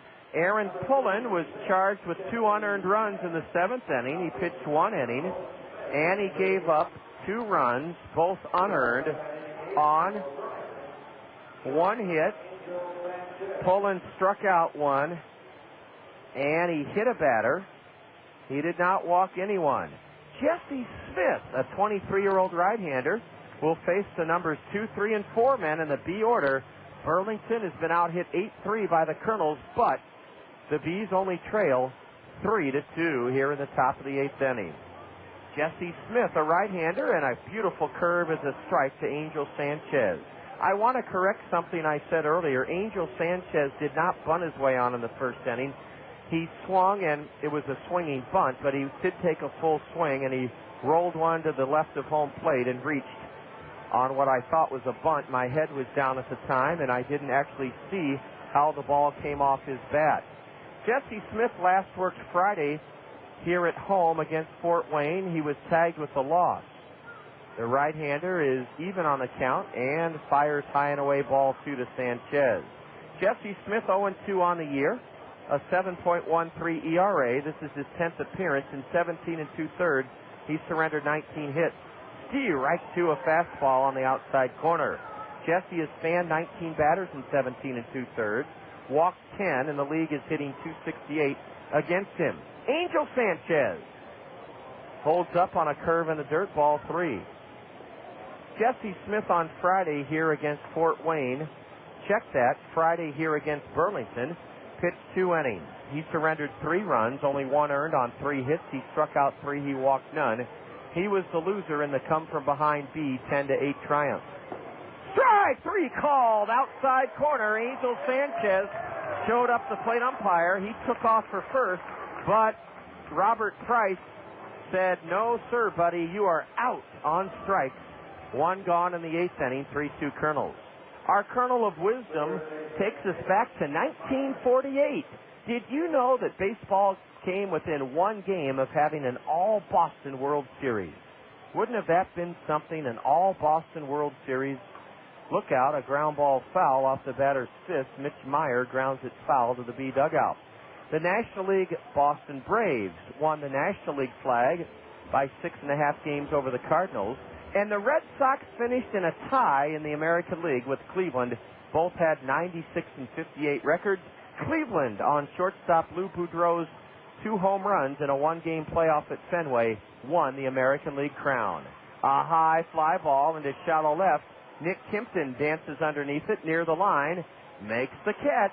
Mitch Maier skies to left, 2 away in the 8th for Burlington. Kernels 3, the Bees 2. I had no idea that in 1948, had the Red Sox won their 1-game playoff at Fenway against Cleveland, they would have played their crosstown rivals, the Boston Braves, in the 1948 World Series. The Boston Braves had Johnny Sane. He went 24 and 15 with 28 complete games, and they had Warren Spahn, just 27 years old. He pitched 257 innings, went 15 and 12. No other Boston Braves pitcher won more than 13 games for the 48 NL champ, the Boston Braves. Just a few years later, they'd moved to Milwaukee to become the Milwaukee Braves. A strike is in to Brian Graham, the cleanup hitter. It's 1-1 to Graham. Top of the 8th, 3-2. Oh, a ground ball underneath Jesse Smith's legs, between his legs, skips off the base at second into center for a 2-out single. Brian Graham, thank goodness, didn't hit the shin of Jesse Smith, or that ball might have shattered his right shin bone. He really whistled it hard, a bullet right underneath Jesse Smith's legs into center for a 2-out single. The Red Sox had Ted Williams on that 1948 team. 2 Red Sox out-homered Ted Williams. He had 25 that year. Bobby Dorr and Vern Stevens had 27 and 29 homers for the Red Sox in that 1948 season. Ball 1 low and away to Mike Gaffney, a right-handed batter. Get this, Ted Williams hit .369 for that Boston Red Sox team, but Lou Boudreau hit .355, and he was named the AL MVP. The 1-0 to Gaffney. Outside, ball 2. That Red Sox team had Dom DiMaggio. He had 40 doubles for Boston. Johnny Pesky was on the team as well. Had the Red Sox beaten Cleveland, they would have gone to the 1948 World Series against the Boston Braves. That's our Kernel of Wisdom. A strike to Mike Gaffney.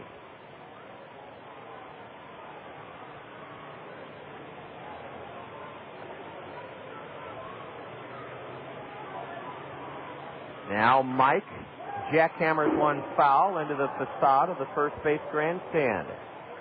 We're approaching the top of the hour, and we're in the top of the 8th inning. The Kernels trying to go 5-3 on this 8-game homestand and lift their record to a season high, 7 games above 500. Jesse's 2-2. A curve grounded back to the mound. Jesse, a leaping stab on to first to get the batter. Jesse Smith, with cat-like reflexes, had to jump high to prevent a hard-hit one-hopper to going over his head. Jesse made a terrific play to take a hit away from Mike Gaffney and keep that tying run out of scoring position. Mike Gaffney hit it sharply. He made a bid to wrap it over the head of Jesse Smith, but Jesse leapt high in the air to take a hit away from him. In the 8th inning, no runs for Burlington. 1 hit, a 2-out single, just their 4th hit of the game. No Kernel errors. The Bees leave a runner on. They've stranded 6. The Kernels need insurance, as I think a new hurler's coming on for the Bees. Let's double check here.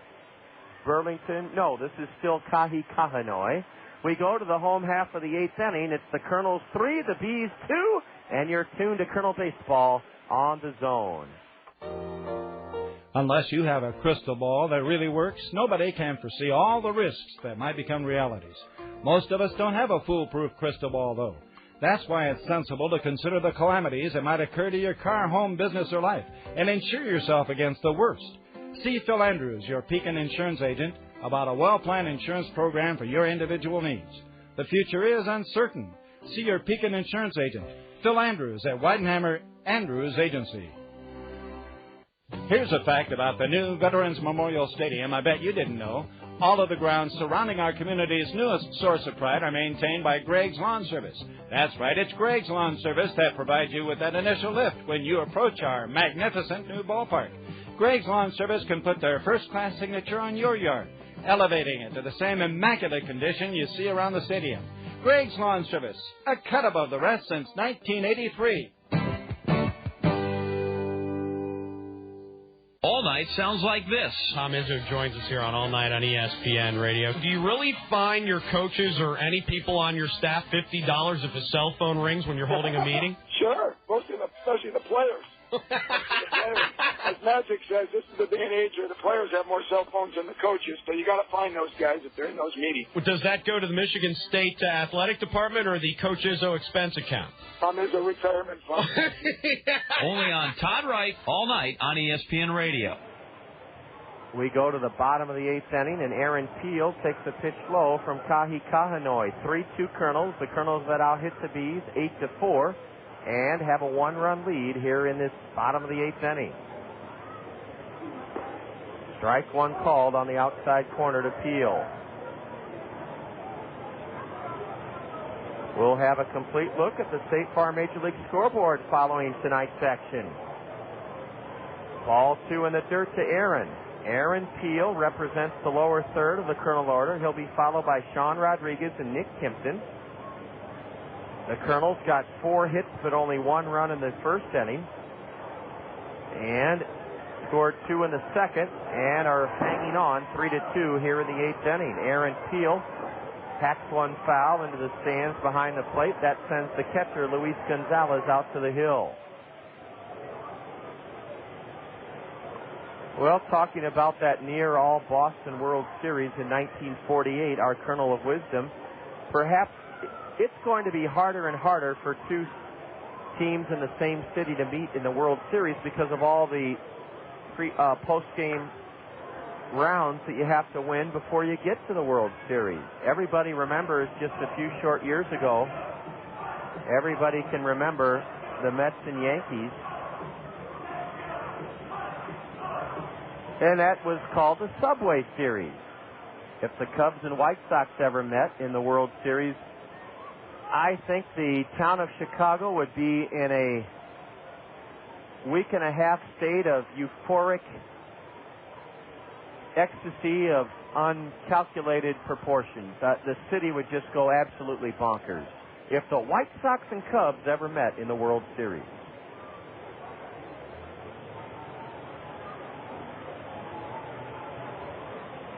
Aaron wraps one to the right side, backhanded by Figueroa, and he leads Kila Ka'aihue perfectly, and Aaron Peel, 0-for-4, grounds out first base to pitcher covering. It went 3-1.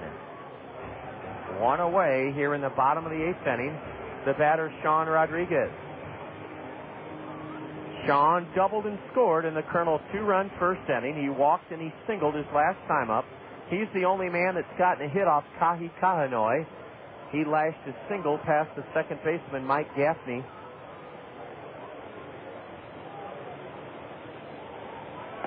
And a slider is outside, ball one.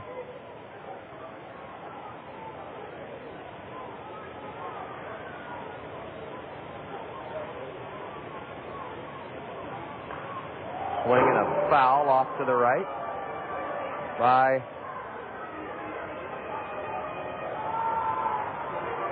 Sean Rodriguez.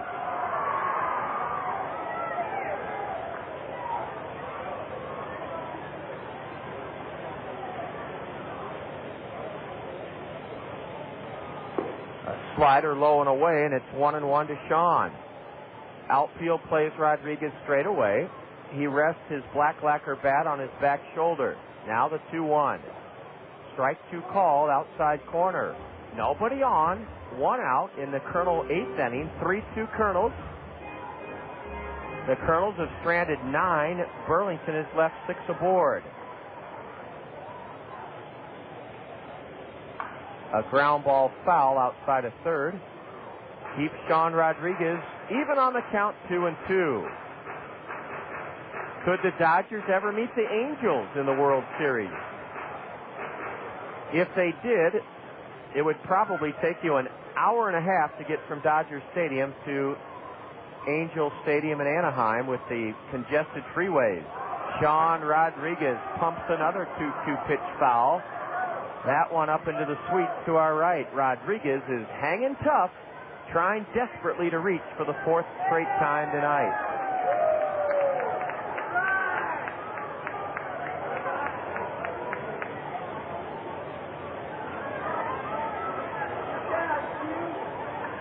Strike three called.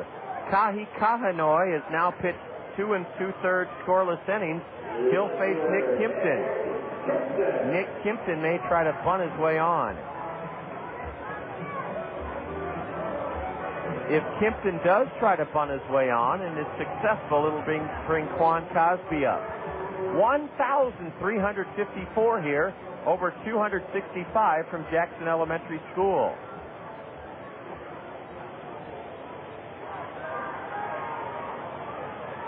Nick Kimpton is 1 for 3 tonight. An RBI single and a run scored back in the Kernel 2-run second. 3-2 Kernels, bottom of the 8th. Nobody on, 2 away. A strike into Nick from Kila Ka'aihue, who's been very tough.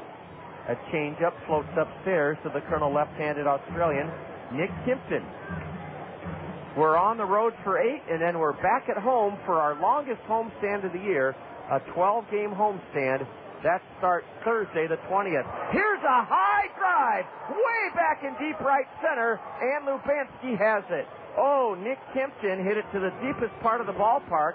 I think the air's kind of heavy now. It hung up for Chris Lubanski, and he made the catch in deep right center. Down in order go the Kernels in the bottom of the 8th, and if Burlington comes back to tie or win this game, they can salute one man, Kila Ka'aihue. 3 scoreless innings for the Hawaiian right-hander out of the Burlington bullpen. He gave up just 1 hit in 3 innings. Here we go to the top of the 9th inning. Jesse Smith's going to try to save it for the starter, Abel Marino. After 8, Kernels 3, Bees 2. You're listening to Kernel Baseball on the Zone. Whether you're a serious athlete or a weekend warrior, injuries can take you out of your game. Smart athletes know that Physiotherapy Associates in Cedar Rapids are the experts in the treatment and prevention of sport-related injuries. Our expert staff serves the metro and surrounding area high school athletes. Physiotherapy Associates of Cedar Rapids, the smart choice in sports medicine. Call us at 398-1569. That's 398-1569. We'll get you back in your game today. Greeny and Golick. The great Joe Montana joins us. Philosophically, what is your take on whether or not rookie quarterbacks should be thrown to the wolves immediately? Well, I think the situation, you have to look at each one separately. And in most situations, it's a huge learning curve that comes up. Not only are you learning a new offense, but the defenses you're going to see in the NFL are nowhere near what you just saw in college. So that's the most difficult part for the quarterback, because you can have some great tools, but most of the game for the quarterback is, they say 75% of it is mental, and your preparation and your recognition on the field. So I think it'll be difficult. I think they think that he's going to make a big impact, but up there in New York right away. But it's always good to sit out a little bit, and even for part of that season, to get your feet wet and learn a little bit more and feel more comfortable with that offense, and also with the things that you see out there. Mike and Mike in the morning on ESPN Radio.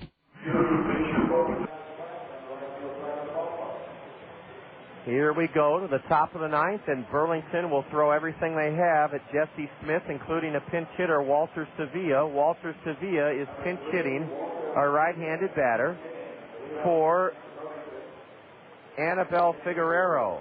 Figueroa was 0 for 2. Sevilla, S-E-V-I-L-L-A, Walter Sevilla pinch hitting here in this top of the ninth inning. 3-2 Kernels. Walter Sevilla, a right-handed batter, born, we'll check on his background as he takes a strike on the outside corner. Sevilla, the pinch hitter, and he leads off this ninth inning.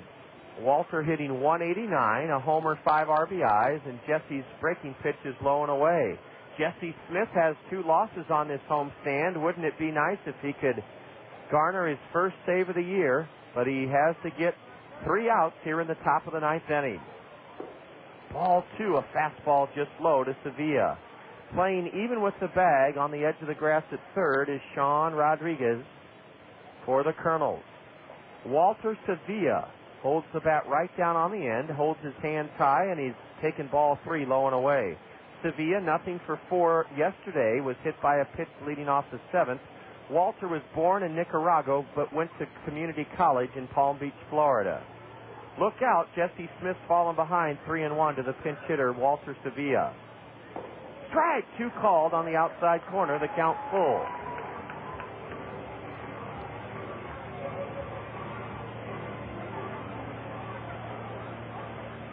Now the payoff pitch. Swing and a foul, and that one had one of the Colonel interns flinching. And they're giving him all sorts of grief down below. Brad, one of our interns, actually flinched as that foul ball came right into the net. I would have flinched too. Here's yet another payoff pitch from Jesse Smith to the pinch hitter. Ball 4, did it ever look good? How could he take a pitch that good? Apparently it was high, and the Bees have the tying run on with nobody out here in the top of the ninth inning. Boy, that 3-2 pitch looked awfully good. Now, the Bees are expected to bunt with Luis Gonzalez. Walter Sevilla has 2 steals in 2 tries, so he is a bit of a running threat. Let's see if Gonzalez is called upon to bunt. He is squaring to bunt. Ball 1 outside, throw to first, safe, safe. How did that runner get back? The throw by Bobby Wilson beat Walter Sevilla, but somehow he eluded the tag of Matt Pauley. He slid to the outside of the bag. Boy, that throw beat him down there. What a big lift that would have given the Kernels here in the ninth inning. Instead, the tying run at first. Nobody out. Ball 1. Jesse Smith just missed with 1 high and away. Gonzalez bunts foul toward the Kernel dugout. Strike 1. The Kernels have a right-hander up in their bullpen, Wayne Hedden. Wayne Hedden, who pitched 2 scoreless innings here Saturday night, is on his feet in the Kernel right field bullpen. Oh, the Kernels, Bobby Wilson narrowly had Walter Sevilla out at first on a pickoff throw. Jesse Smith throws over to first, and Sevilla back in hand first. 3-2 Kernels, top of the ninth. Go ahead run at first, nobody out. It looks like Gonzalez is bound and determined to try to sacrifice. He squares the bunt and takes low, ball 2.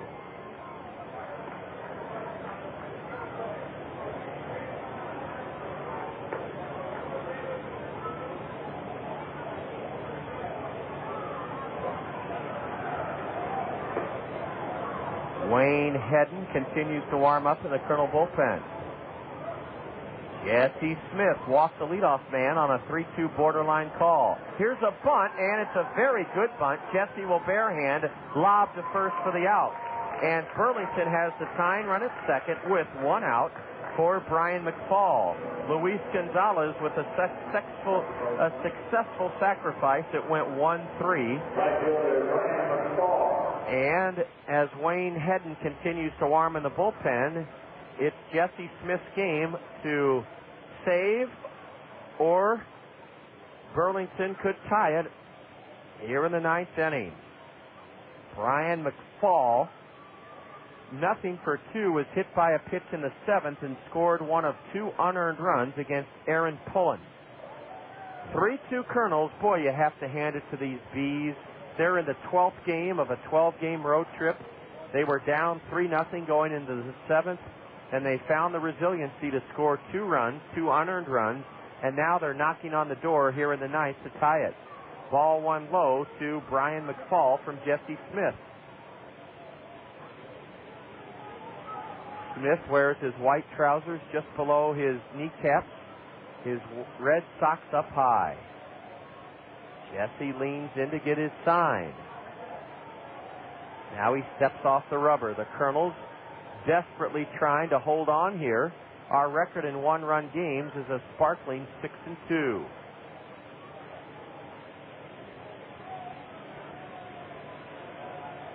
McFall waits. Swings at a high fastball, 89 miles an hour according to the McDonald's speed pitch indicator. Strike 1. He swung at a pitch way high.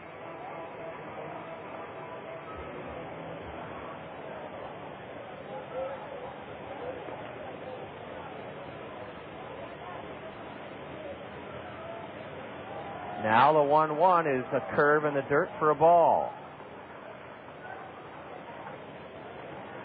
Remember, our 12-game homestand starts the 20th of this month against Quad City. That's a Thursday evening. It'll be Grant Wood Elementary School night here. Tonight, Jackson Elementary School. Ball 3, and Jesse Smith is in danger now of having to be lifted from this game with Wayne Hedden ready in the Kernel bullpen.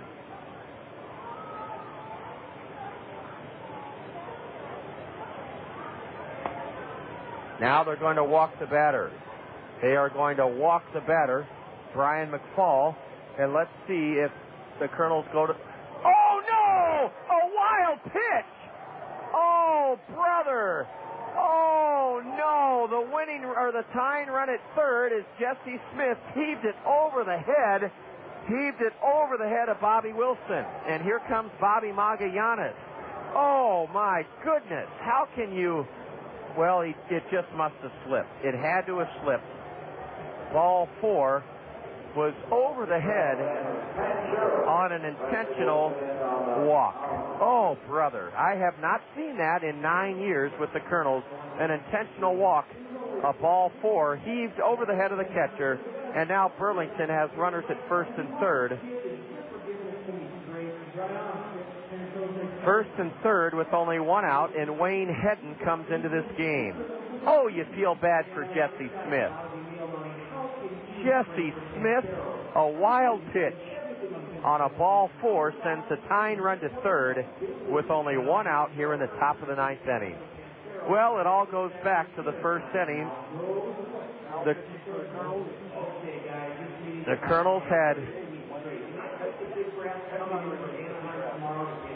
Kernels had 4 hits in the first inning, but only scored 1 run. And ever since then, the Bees have just been lurking, and now here they are on the threshold of possibly tying this game or taking the lead. It should be first and second with 1 out. Instead, it's first and third with 1 out. Bobby Wilson lined up for a ball 4, an intentional ball 4, and I think Jesse Smith must have had a wet baseball because he accidentally threw it 10 feet over Bobby Wilson's head for a wild pitch on the ball 4. Now, Mike Kuhlbeck, and Mike is sworn to this fact, in 1973 or thereabouts, we were an affiliate of the Houston Astros. And when we were an affiliate of Houston, a fellow by the name of Bob Youse delivered a wild pitch over the grandstand roof in the old Veterans Memorial Stadium. And he didn't do it on purpose. It slipped out of his hand. So we shouldn't be that surprised by Jesse Smith's ball 4 wild pitch to Brian McFall. Well, Wayne Hedden, welcome to the world of pressure. Wayne, a 21-year-old, pitched 2 scoreless innings in the Kernel 7-2 win here Saturday. Wayne Hedden is having to face Jeff Berry with the tying run at third. Go-ahead run at first. Top of the ninth. They've found our broadcast booth. They have found our broadcast booth, and we're trying to keep these Bees from scoring here in the 9th inning. How in the world they zoomed in on us here, I'll never know, but they found us with the Metro cameras. The first pitch to the number 9 hitter. A tap to the left side. The Bees have tied the game. A throw to second out. A throw to first not in time. We're tied 3-3 here in the 9th inning. We are tied 3-3. Jeff Berry bounced one to the left side. Sean Rodriguez made a great effort to try to start a game-ending double play, but a 5-4 toss to Howie Kendrick was all the Kernels got, and the wild pitch by Jesse Smith cost the Kernels the lead here in the 9th inning. Doggone it. Poor Jesse, he did everything but could not prevent that wild pitch that sailed over the head of Bobby Wilson. Jeff Berry reaches on a fielder's choice. He ties the game 3-3, and I have a sinking feeling in my stomach. The Kernels gave away a run here in the 9th inning. Remember, the Bees have not gotten the ball out of the infield, but they've tied this game. How often do we say that some team doesn't get the ball out of the infield, but they tie the game? Well, not too often. The Kernels have been very good this year at preventing that situation from occurring. A pitch in the dirt. Bobby Wilson can't find it, and the go-ahead run to second. Yet another faux pas by the Kernels. Now Chris Lubanski could give Burlington the lead. Ooh, this is one you hate to see slip away. No ruling yet whether it's a pass ball or wild pitch. Now there's been a ruling, a wild pitch. Lubanski could give Burlington their first lead of the night. A fastball from Wayne Hedden, a strike called. It all goes back to a 3-2 pitch to open up this inning, and the pinch hitter, Walter Sevilla, walked on a 3-2 pitch. A sacrifice bunt, and then an intentional walk and a wild pitch. Then a little ground ball to the left side, now a slider in the dirt for ball 2 to Chris Lubanski. And remember, the Kernels gave the Bees 2 runs in the 7th inning. A 2-run error committed in center field led to 2 Burlington runs off Aaron Pullen. Oh, boy. How did we get that gun out of the holster, and how did we shoot ourselves in the foot? But it's still tied 3-3. A ball inside. It squirts away from Bobby Wilson. The go-ahead run is now at third base. Have you ever felt like you had the world in your hands and then the globe just sunk out of your hands? That's kind of what's happened to the Kernels here in the 9th inning. And no ruling yet on whether that's a wild pitch or a pass ball, so for now we'll rule it a wild pitch. Ooh, boy, have we kind of self-destructed here in the latter part of this game. Ball 4 to Lubanski. Ball 4 to Lubanski. How many walks in the inning? 3. Have the Bees gotten the ball out of the infield? No, but they've tied the game, and they have runners at first and third with 2 outs. The biggest virtue you can have in this game of baseball is patience. Now, Eric Bennett, the Kernel pitching coach, has just that as he comes out to the mound. Gives Wayne Hedden a big pat on the back and says, "Come on, big guy, we can get out of this 9th inning." What a resilient Burlington ball club. They could have thrown in the towel and said, well, our 12-game road trip is going to end. We're trailing 3-0 going into the 7th inning. They did not throw in the towel. They did not cash in their chips. They fought back, just like they did Friday night, trailing 6-0 after 1 inning. They fought back and won that game 10-8. Well, can Wayne Hedden stem the tide here and keep it a tie game? That's the best the Kernels can hope for. Keep it a tie game. With all the wild pitches, you have to hope that somehow Wayne Hedden can prevent letting that go-ahead run score on a wild pitch.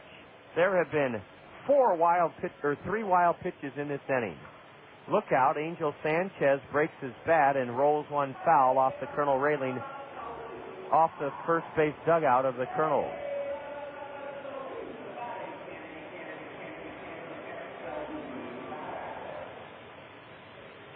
First and third, 2 out. It's been a tough ninth inning for the Kernels.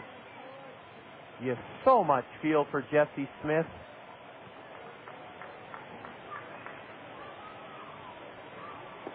Ball 1, low and away to Sanchez. Angel has an infield single, a ground out to second, a ground out to first, and a strikeout looking tonight. Wayne Hedden is the pitcher for the Kernels, a newcomer.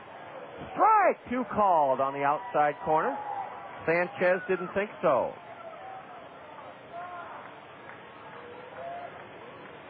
Now the Kernels are 1 strike and 1 out away from going to the bottom of the ninth inning, tied at 3. The batter calls time.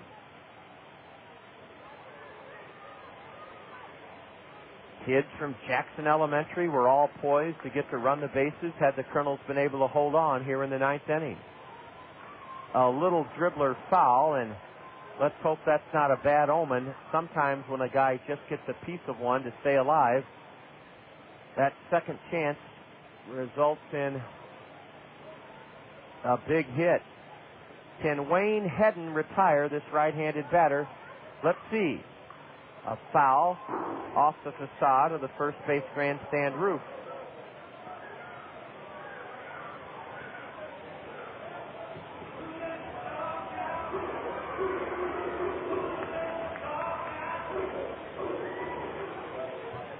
Hedden still ahead 1-2 to the right-handed batter.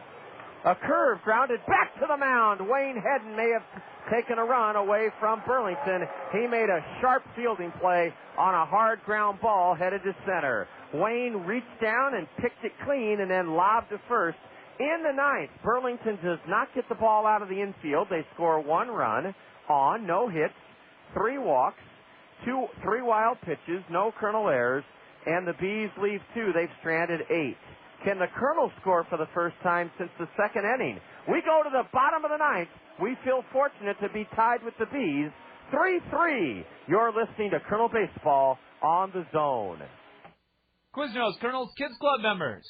Did you know that your Quiznos Kernels Kids Club membership card is good for more than just great deals at the ballpark? That's right. By showing your Quiznos Kernels Kids Club membership card at any of the Cedar Rapids Quiznos, you'll receive a free small drink when you buy a Quiznos sub. That's a free small drink with the purchase of a Quiznos sub when you show your Quiznos Kernels Kids Club card. Quiznos, toasty. Renowned for his blazing fastball, Iowa's Hall of Fame pitcher Bob Feller earned the nickname Rapid Robert. The baseball immortal performed miraculous feats no matter which name he was called. The same holds true for Banks Heating and Air Conditioning. They're now known as Comfort Solutions by Banks. The new name, Comfort Solutions by Banks, brings with it the same quality and dependability you've counted on for years. Receive up to a $1,000 rebate or up to a 10-year extended warranty with the purchase of qualifying Dave Lennox Signature Collection home comfort systems from Comfort Solutions by Banks. Offer expires May 31st, 2004. Lennox, making your home a better place. Lennox dealers include independently owned and operated businesses. See your participating Lennox dealer, Comfort Solutions by Banks, for details.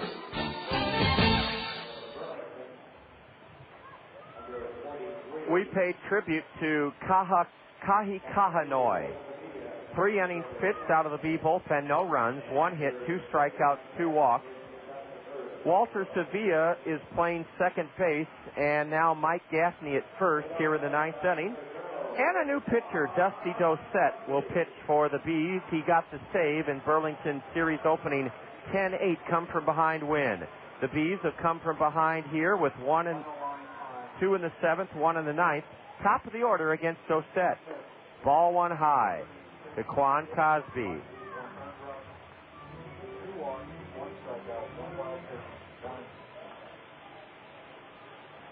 Quan Cosby batting left-handed. Takes a strike called.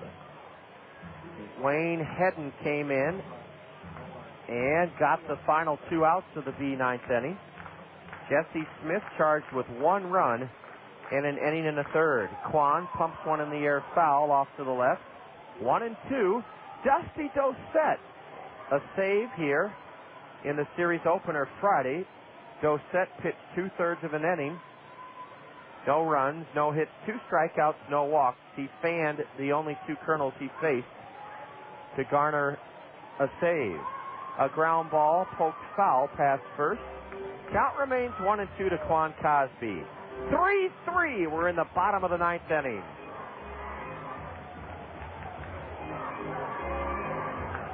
Dusty Dossett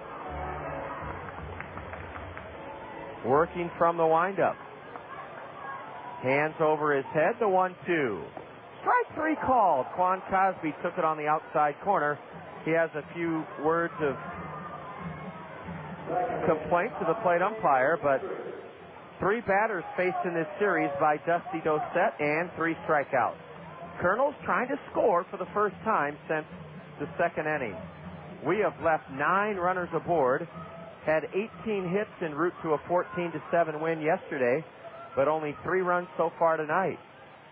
Kendrick takes low, ball 1.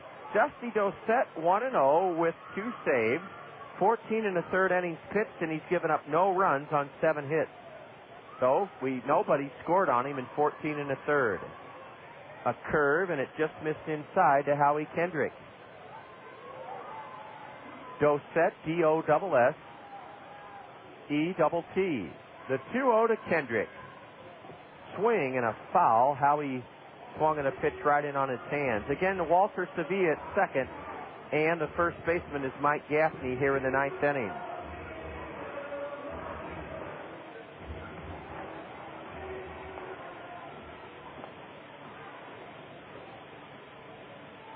Howie pumps one in the air to right center. Underneath it is the right fielder, Brian McFall, for the catch. 2 gone in the 9th inning. We're tied at 3. Howie Kendrick flies to right. Matt Pauley, 1 for 4, will try to get something started in this tie game.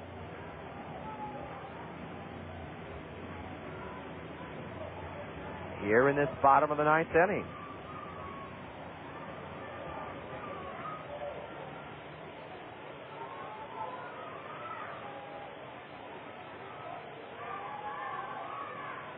A let-up is in there, a strike called to Matt Pauley.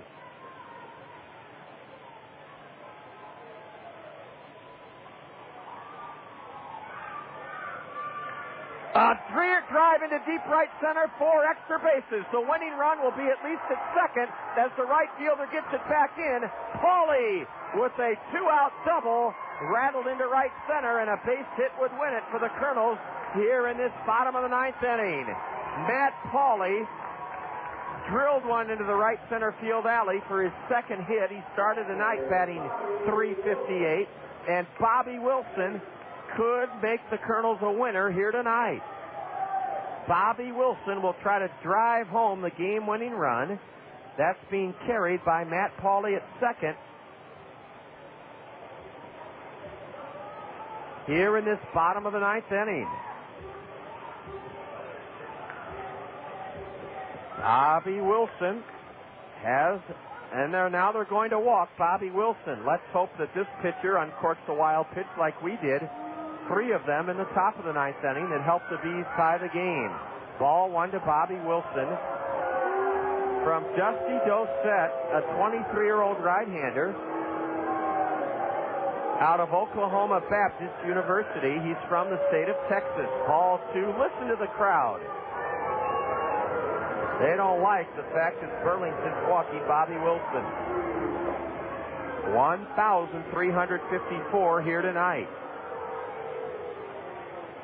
Dusty Dossett with his 4th intentional pitch outside, ball 4.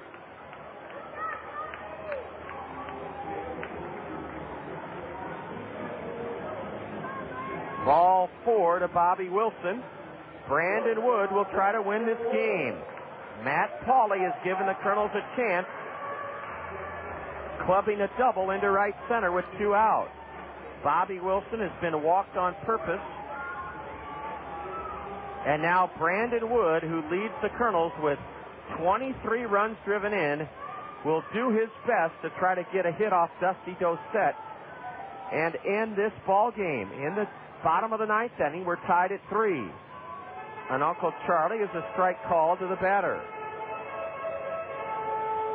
That's Brandon Wood. Brandon hitting .257. A curve, strike 2 called. The crowd hooting and holler, and they thought it was low and outside.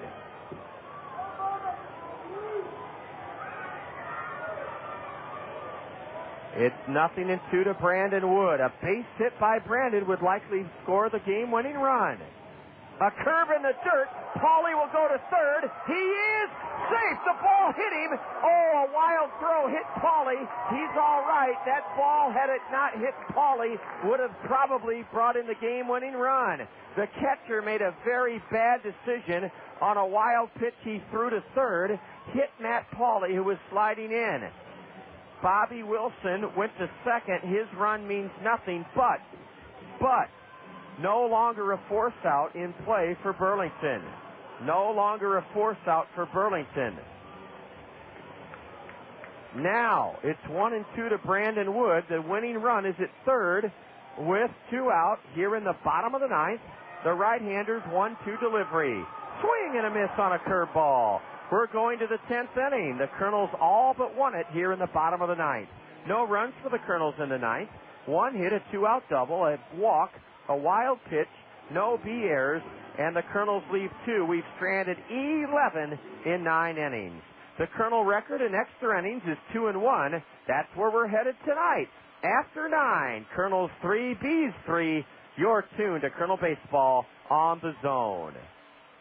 You're in The Zone. Attention sports fans. Iowa's #1 sports announcer is right here on The Zone. For the second year in a row, the Iowa Associated Press has named Scott Unash the best damn play-by-play announcer in the state. Fact is, Scott's dedication to outstanding coverage of area metro sports is unprecedented. The guy eats, sleeps, and breathes local sports. You can catch Scott weekday afternoons at 3 on the 19th hole with Scott Unash, and Saturday mornings at 9 when he hosts the Hy-Vee Coaches Corner. And in addition to great seasonal high school play-by-play, you can hear Scott calling all the hot action of Hawkeye Downs racing on Friday nights. Scott knows sports, and once again, he's AP's top play-by-play announcer of the year. One more reason why you need to keep it in The Zone. ESPN Radio, 1600 AM. Here's the line score after 9 innings. 3 runs, 4 hits, 1 error for Burlington. 3 runs, 9 hits, 2 errors committed by the Kernels. Wayne Hedden came on to get the final 2 outs in that treacherous and almost disastrous Burlington 9th inning in which they tied the game. Jesse Smith went an inning and a third, gave up 1 run on 1 hit. Jesse struck out 1, and he walked a pair. Wayne Hedden now will work to Mitch Maier, a left-handed batter. Nothing for 3. He's walked tonight. A letter-high fastball, a strike called to Wayne Hedden. We're going to see if Mike Kuhlbeck, our Director of Public Relations and Marketing, can give us a fresh update of State Farm Major League scores. A high pop-up. This will not be an easy play. At third, Sean Rodriguez waits and has it on the edge of the grass. Mitch Maier hit it a mile high, but it was caught at third by Sean Rodriguez. 1 out in the top of the 10th inning. 3-3 the score.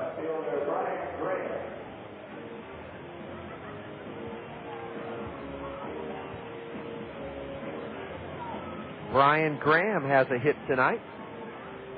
1 for 4.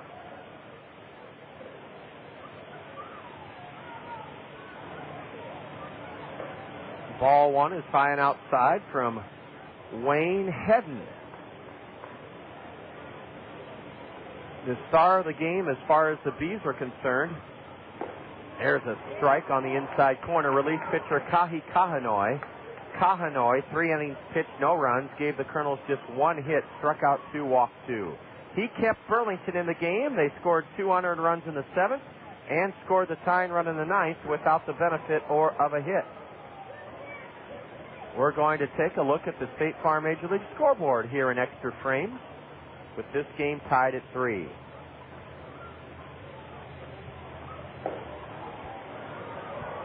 The batter lifts his arms up to avoid being struck, and it is now a 3-1 count. My goodness. Ball 4 from Wayne Hedden. I'm glad we got our revised State Farm Major League scoreboard. Brought to you by State Farm Insurance agent Al Shetler, Dale Thompson, Lanny Peterson, and Gary Shubat. Go ahead, run it first for Burlington as Brian Graham walks. Mike Gaffney at the plate. He's 1 for 4, a right-handed hitter. Mike Gaffney out of New York Tech. Look out, a pitch up and in, ball 1. State Farm Major League scoreboard, top of the 9th inning at Fenway. In a wild one, the Indians 9, the Red Sox 6 in the top of the 9th. They're in the top of the 8th at Kauffman Stadium with the Blue Jays pounding the Royals 8-2. Fastball missed just low. The Kernels wanted the call, didn't get it from the plate umpire. They're underway at Bank One Ballpark in Phoenix, and the Mets in the bottom of the 2nd lead Arizona 4-2. Here we're tied 3-3 in the top of the 10th. Fastball, 87 miles an hour, according to the McDonald's speed pitch indicator. Strike 1 on the inside corner to the B right-handed batter. We have scores to share with you on the State Farm Major League scoreboard from the Midwest League. Ball 3 downstairs to the batter. Let's see, we entered tonight's action tied with Clinton, and Clinton lost in Grand Rapids, Michigan tonight, 9-3 to the Whitecaps. A Colonel win here in extra innings would allow us to gain a game on the Lumber Kings. Ball 4, a far too familiar refrain here in both the 9th and 10th innings. Ball 4 high to Mike Gaffney, and Wayne Hedden has put the tying run at second with only 1 out. The Peoria Chiefs started play a game behind the Kernels, and Peoria was drubbed this afternoon by Lansing 14-5. Peoria was a game and a half behind us. That score was this afternoon, so Mike Kuhlbeck accounted for that in our Western Division standings. Kane County edged Beloit 2-1 at Pullman Field tonight. So the Cougars' record is 18-13. The Colonel record is 18-12. Here's Walter Sevilla. A pass ball in 2nd and 3rd. Boy, the last 2 innings have been tough to watch as the Colonels keep giving away bases left and right. A pass ball charged to Bobby Wilson, a fastball high. Bobby got a glove on it. Now the go-ahead run is at 3rd with only 1 out. Boy, oh boy, walks, wild pitches, pass balls, errors. The Colonels are being far too generous in this game and have really looked flat since the 2nd inning. Now the infield in. Don't mean to sound too harsh or critical, but we need to get back on top of our game quickly. Walter Sevilla tips 1 foul for strike 1. Sevilla started the 9th inning as a pinch hitter, and on a 3-2 pitch from Jesse Smith, drew a walk on a borderline pitch. Infield in for the Colonels. A slider low and outside. Bobby Wilson made a game-saving stop with a backhanded pick.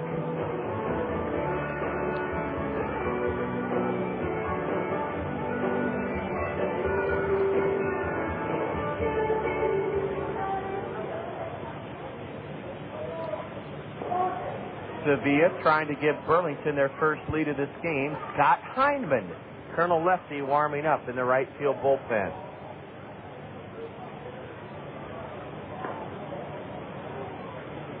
Sevilla puts the Bees ahead. A deep drive into right center. It'll be caught, and the runner tags and scores. 4-3 Burlington. Another man to third. Walter Sevilla crushed it and delivers home the go-ahead run here in the top of the 10th. Walter Sevilla with an RBI sacrifice fly and 2 walks and a pass ball have come back to haunt the Kernels here in the 10th inning. Ooh, you think back in that 7th inning we led 3-0, and now Burlington in the 10th is ahead 4-3. Runner at third, 2 out for Luis Gonzalez. Strike from Wayne Hedden. Boy, oh boy. It's one thing when the other team beats you, but when you beat yourself, you got to learn from that. That's all you ask at this level, is to learn from some of the things that come up in this game. A pitch in the dirt. Bobby Wilson, another fine stop to block it. Jesse Smith and Wayne Hedden have made life miserable for Bobby Wilson, the Colonel catcher. 1-1 to Gonzalez. Strike 2 called at the knees. Luis winces with his body language. He thought that pitch was low. Can the Kernels keep it a 1-run game and try to rally to tie it or win it in the 10th? That's what we're hoping for now. The Bees have surged ahead 4-3. A curve, and it's grounded to third. Tough play for Rodriguez. Gets it and throws the batter out. John Rodriguez made a big league play. He had to come rushing in from third. Luis Gonzalez was jammed. He rolled it to shallow third. Had Gonzalez beaten it out, another run would have scored. But John Rodriguez made a terrific play at third to keep it a 1-run game. Burlington scores the go-ahead run without a hit in the 10th inning. 1 run, no hits, 2 walks, a pass ball, no Colonel errors, and the Bees leave a runner. They've stranded 9. We go to the bottom of the 10th inning. The Colonels trail Burlington 4-3. You're listening to Colonel Baseball on the Zone. Did you know nearly 40% of all the waste going to landfills is paper? That includes newspapers, magazines, catalogs, junk mail, computer paper, cereal boxes, pop and beer cartons. Your friends at Cedar Rapids Solid Waste and Recycling encourage you to recycle those common household paper products by putting them in your blue recycling box on Collection Day. Save our landfill space. Recycle your paper waste. Get more online.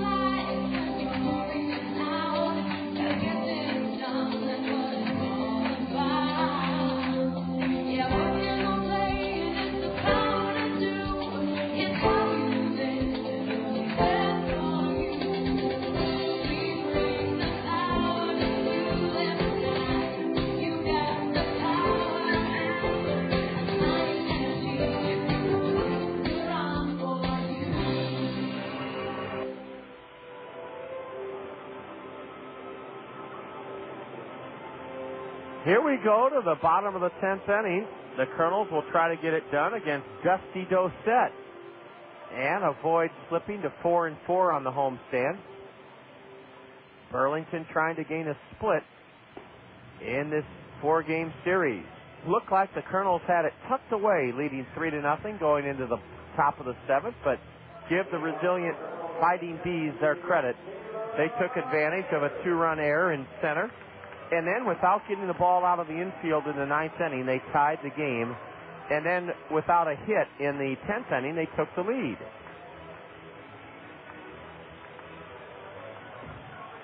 The batter for the Kernels is Caleb Maier. Caleb will try to get it done against Dusty Dossett. Right-handed pitcher. A strike. A fastball to Caleb, and that's how the 10th inning starts. The Kernels had a chance to win it in the bottom of the 9th, had runners at second and third with 2 out. Here's a ground ball to second, and the second baseman, Sevilla, throws in time. Caleb Maier is grounded to second, 1 out in the 10th inning. Aaron Peel, nothing for 4, maybe swinging for the downs here.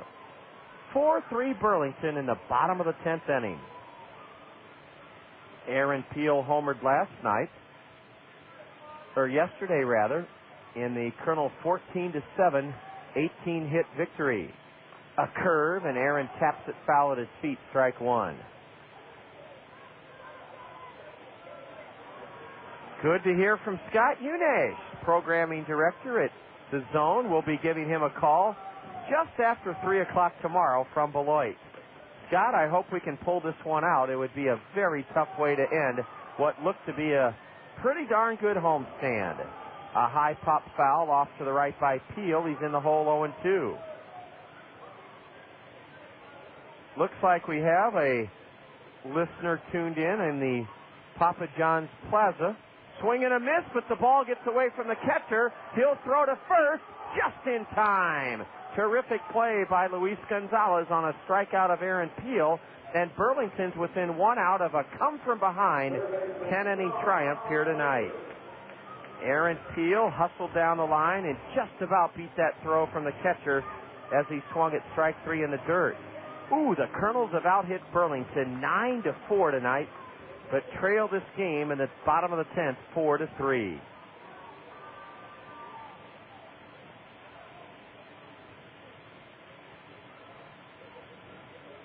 Sean Rodriguez takes a curve for a strike. Let's see if our friend with the headsets is still out there in the Plaza section. I think he's listening to the bottom of the 10th on his way home. A swing and a foul, and Sean's in the hole 0-2. Kernels down to their last strike.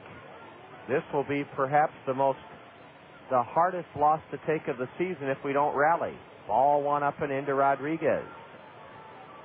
Well, you win close ones and you drop some close ones, no matter what level of professional baseball you're in. A curve is popped up. This should end the game. It's a foul ball. The first baseman, Gaffney, has it, and Burlington with a come-from-behind victory. In the 10th inning for the Kernels, Sean Rodriguez fouling out to first. And the Kernels go in order in the bottom of the 10th inning, and what a tough loss. A tough loss for the Kernels, as they had a golden chance to make it a 5-3 homestand, but it just wasn't to be as the Kernels let this one slip away down the stretch. 4-3 Burlington in 10 innings. Totals highlights coming up next on the Colonel Curtain Call. You're listening to Colonel Baseball on the Zone. Kernels fans, your Cedar Rapids Taco Bell restaurants have something new for you to cheer about this season. A Taco Bell 10 spot. When the Kernels score 10 or more runs in any game this season, you'll score beef tacos for just 39 cents the very next day at any Cedar Rapids Taco Bell. That's a savings of 50 cents per taco. Limit 10 per customer. Remember, when the Kernels put up a Taco Bell 10 spot by plating 10 or more runs in any game, you get up to 10 39-cent beef tacos the very next day at any Cedar Rapids Taco Bell. Hey, corporate employees and union members too. Airport National 27 Old Public Golf Course in Cedar Rapids has an unbelievable new corporate union season pass special for you. 2 people for $300, 4 people for $250, 10 people or more for only $200 each. Add a spouse for only $125 or just $50 for each child. Airport National Public Golf is now accepting new corporate, charity, and church golf outings and leagues starting as low as only $11 per person. Holy sliced, Batman. Please visit us just 4 miles east of the Eastern Iowa Airport today. It's time for the Colonel's Curtain Call, right here on the Zone, ESPN Radio 1600 AM. With a recap of all the action, the State Farm Major League scoreboard, plus a look ahead to the next Colonel's game, let's rejoin the voice of the Colonels, the one, the only John Rogers, here on the Zone, ESPN Radio 1600 AM. In 10 innings, the Bees come from behind and turn back the Kernels 4-3 in a game that the Kernels looked to have all sewn up until the Burlington 7th inning. They scored a couple of unearned runs, and then without the benefit of a base hit in the 9th, tied the game, and without the benefit of a base hit, won it in the 10th inning. The Colonel homestand record, 4 wins, 4 losses, splitting with Fort Wayne and splitting with the Bees. The Colonels failed to capitalize on a golden opportunity to reach their high water mark of the season, which would have been 7 games over 500 and also unable to take advantage of a chance to gain ground on our closest competitors in the Western Division first half standing. Tough loss tonight, but give all the credit in the world to the Burlington Bees. They never quit at the end of a 12-game road trip.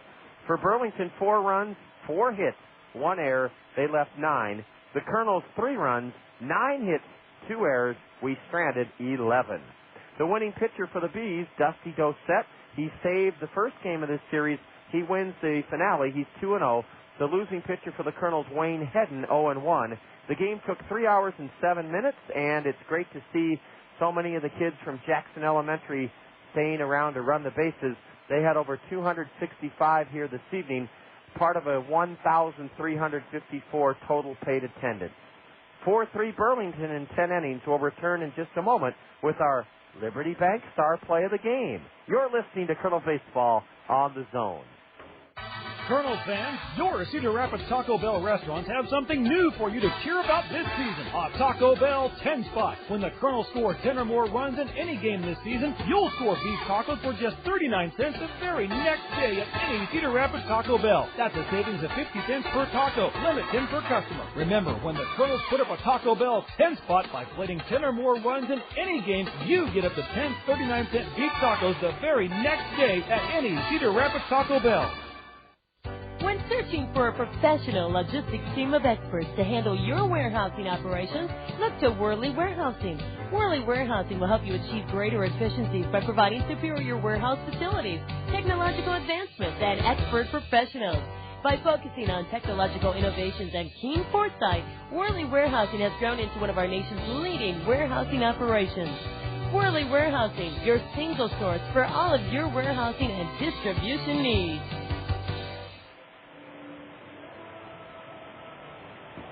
Iowa's fastest-growing community bank, Liberty Bank, is now proud to present the Liberty Bank Star Play of the Game. It occurred in the Kernels' second inning. The Kernels led 2-0 and had Sean Rodriguez at second base, or check that, had Nick Kimpton at third base with 1 out, and the batter was Matt Pauley. The Kernels trying to add to a 2-0 lead in the bottom of the second. Pauley at the plate. Here is our Liberty Bank Star Play of the Game. A curve is looped into shallow left, over the outstretched sweeping attempt of the shortstop Sanchez. And that brings home Nick Kimpton with the second run of the inning.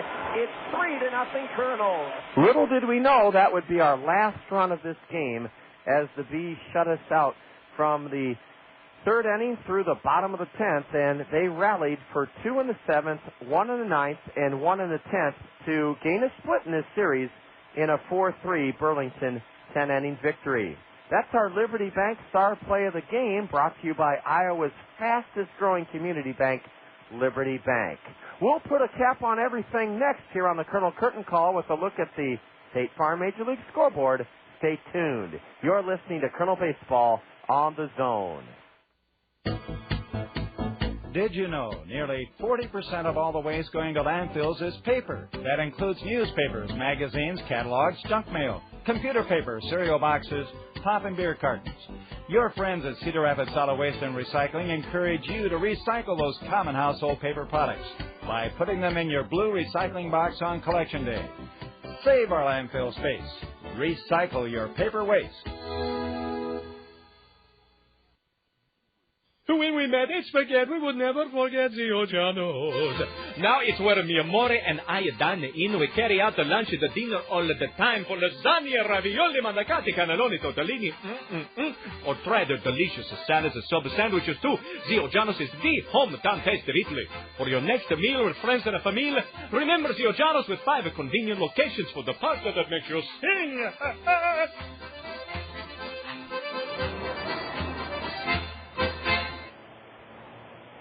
On the Colonel Curtain Call, on the heels of a Burlington come-from-behind 4-3 10-inning victory, we thank State Farm Insurance agent Al Shetler, Gary Shubat, Dale Thompson, and Lanny Peterson for this look at the State Farm Major League scoreboard.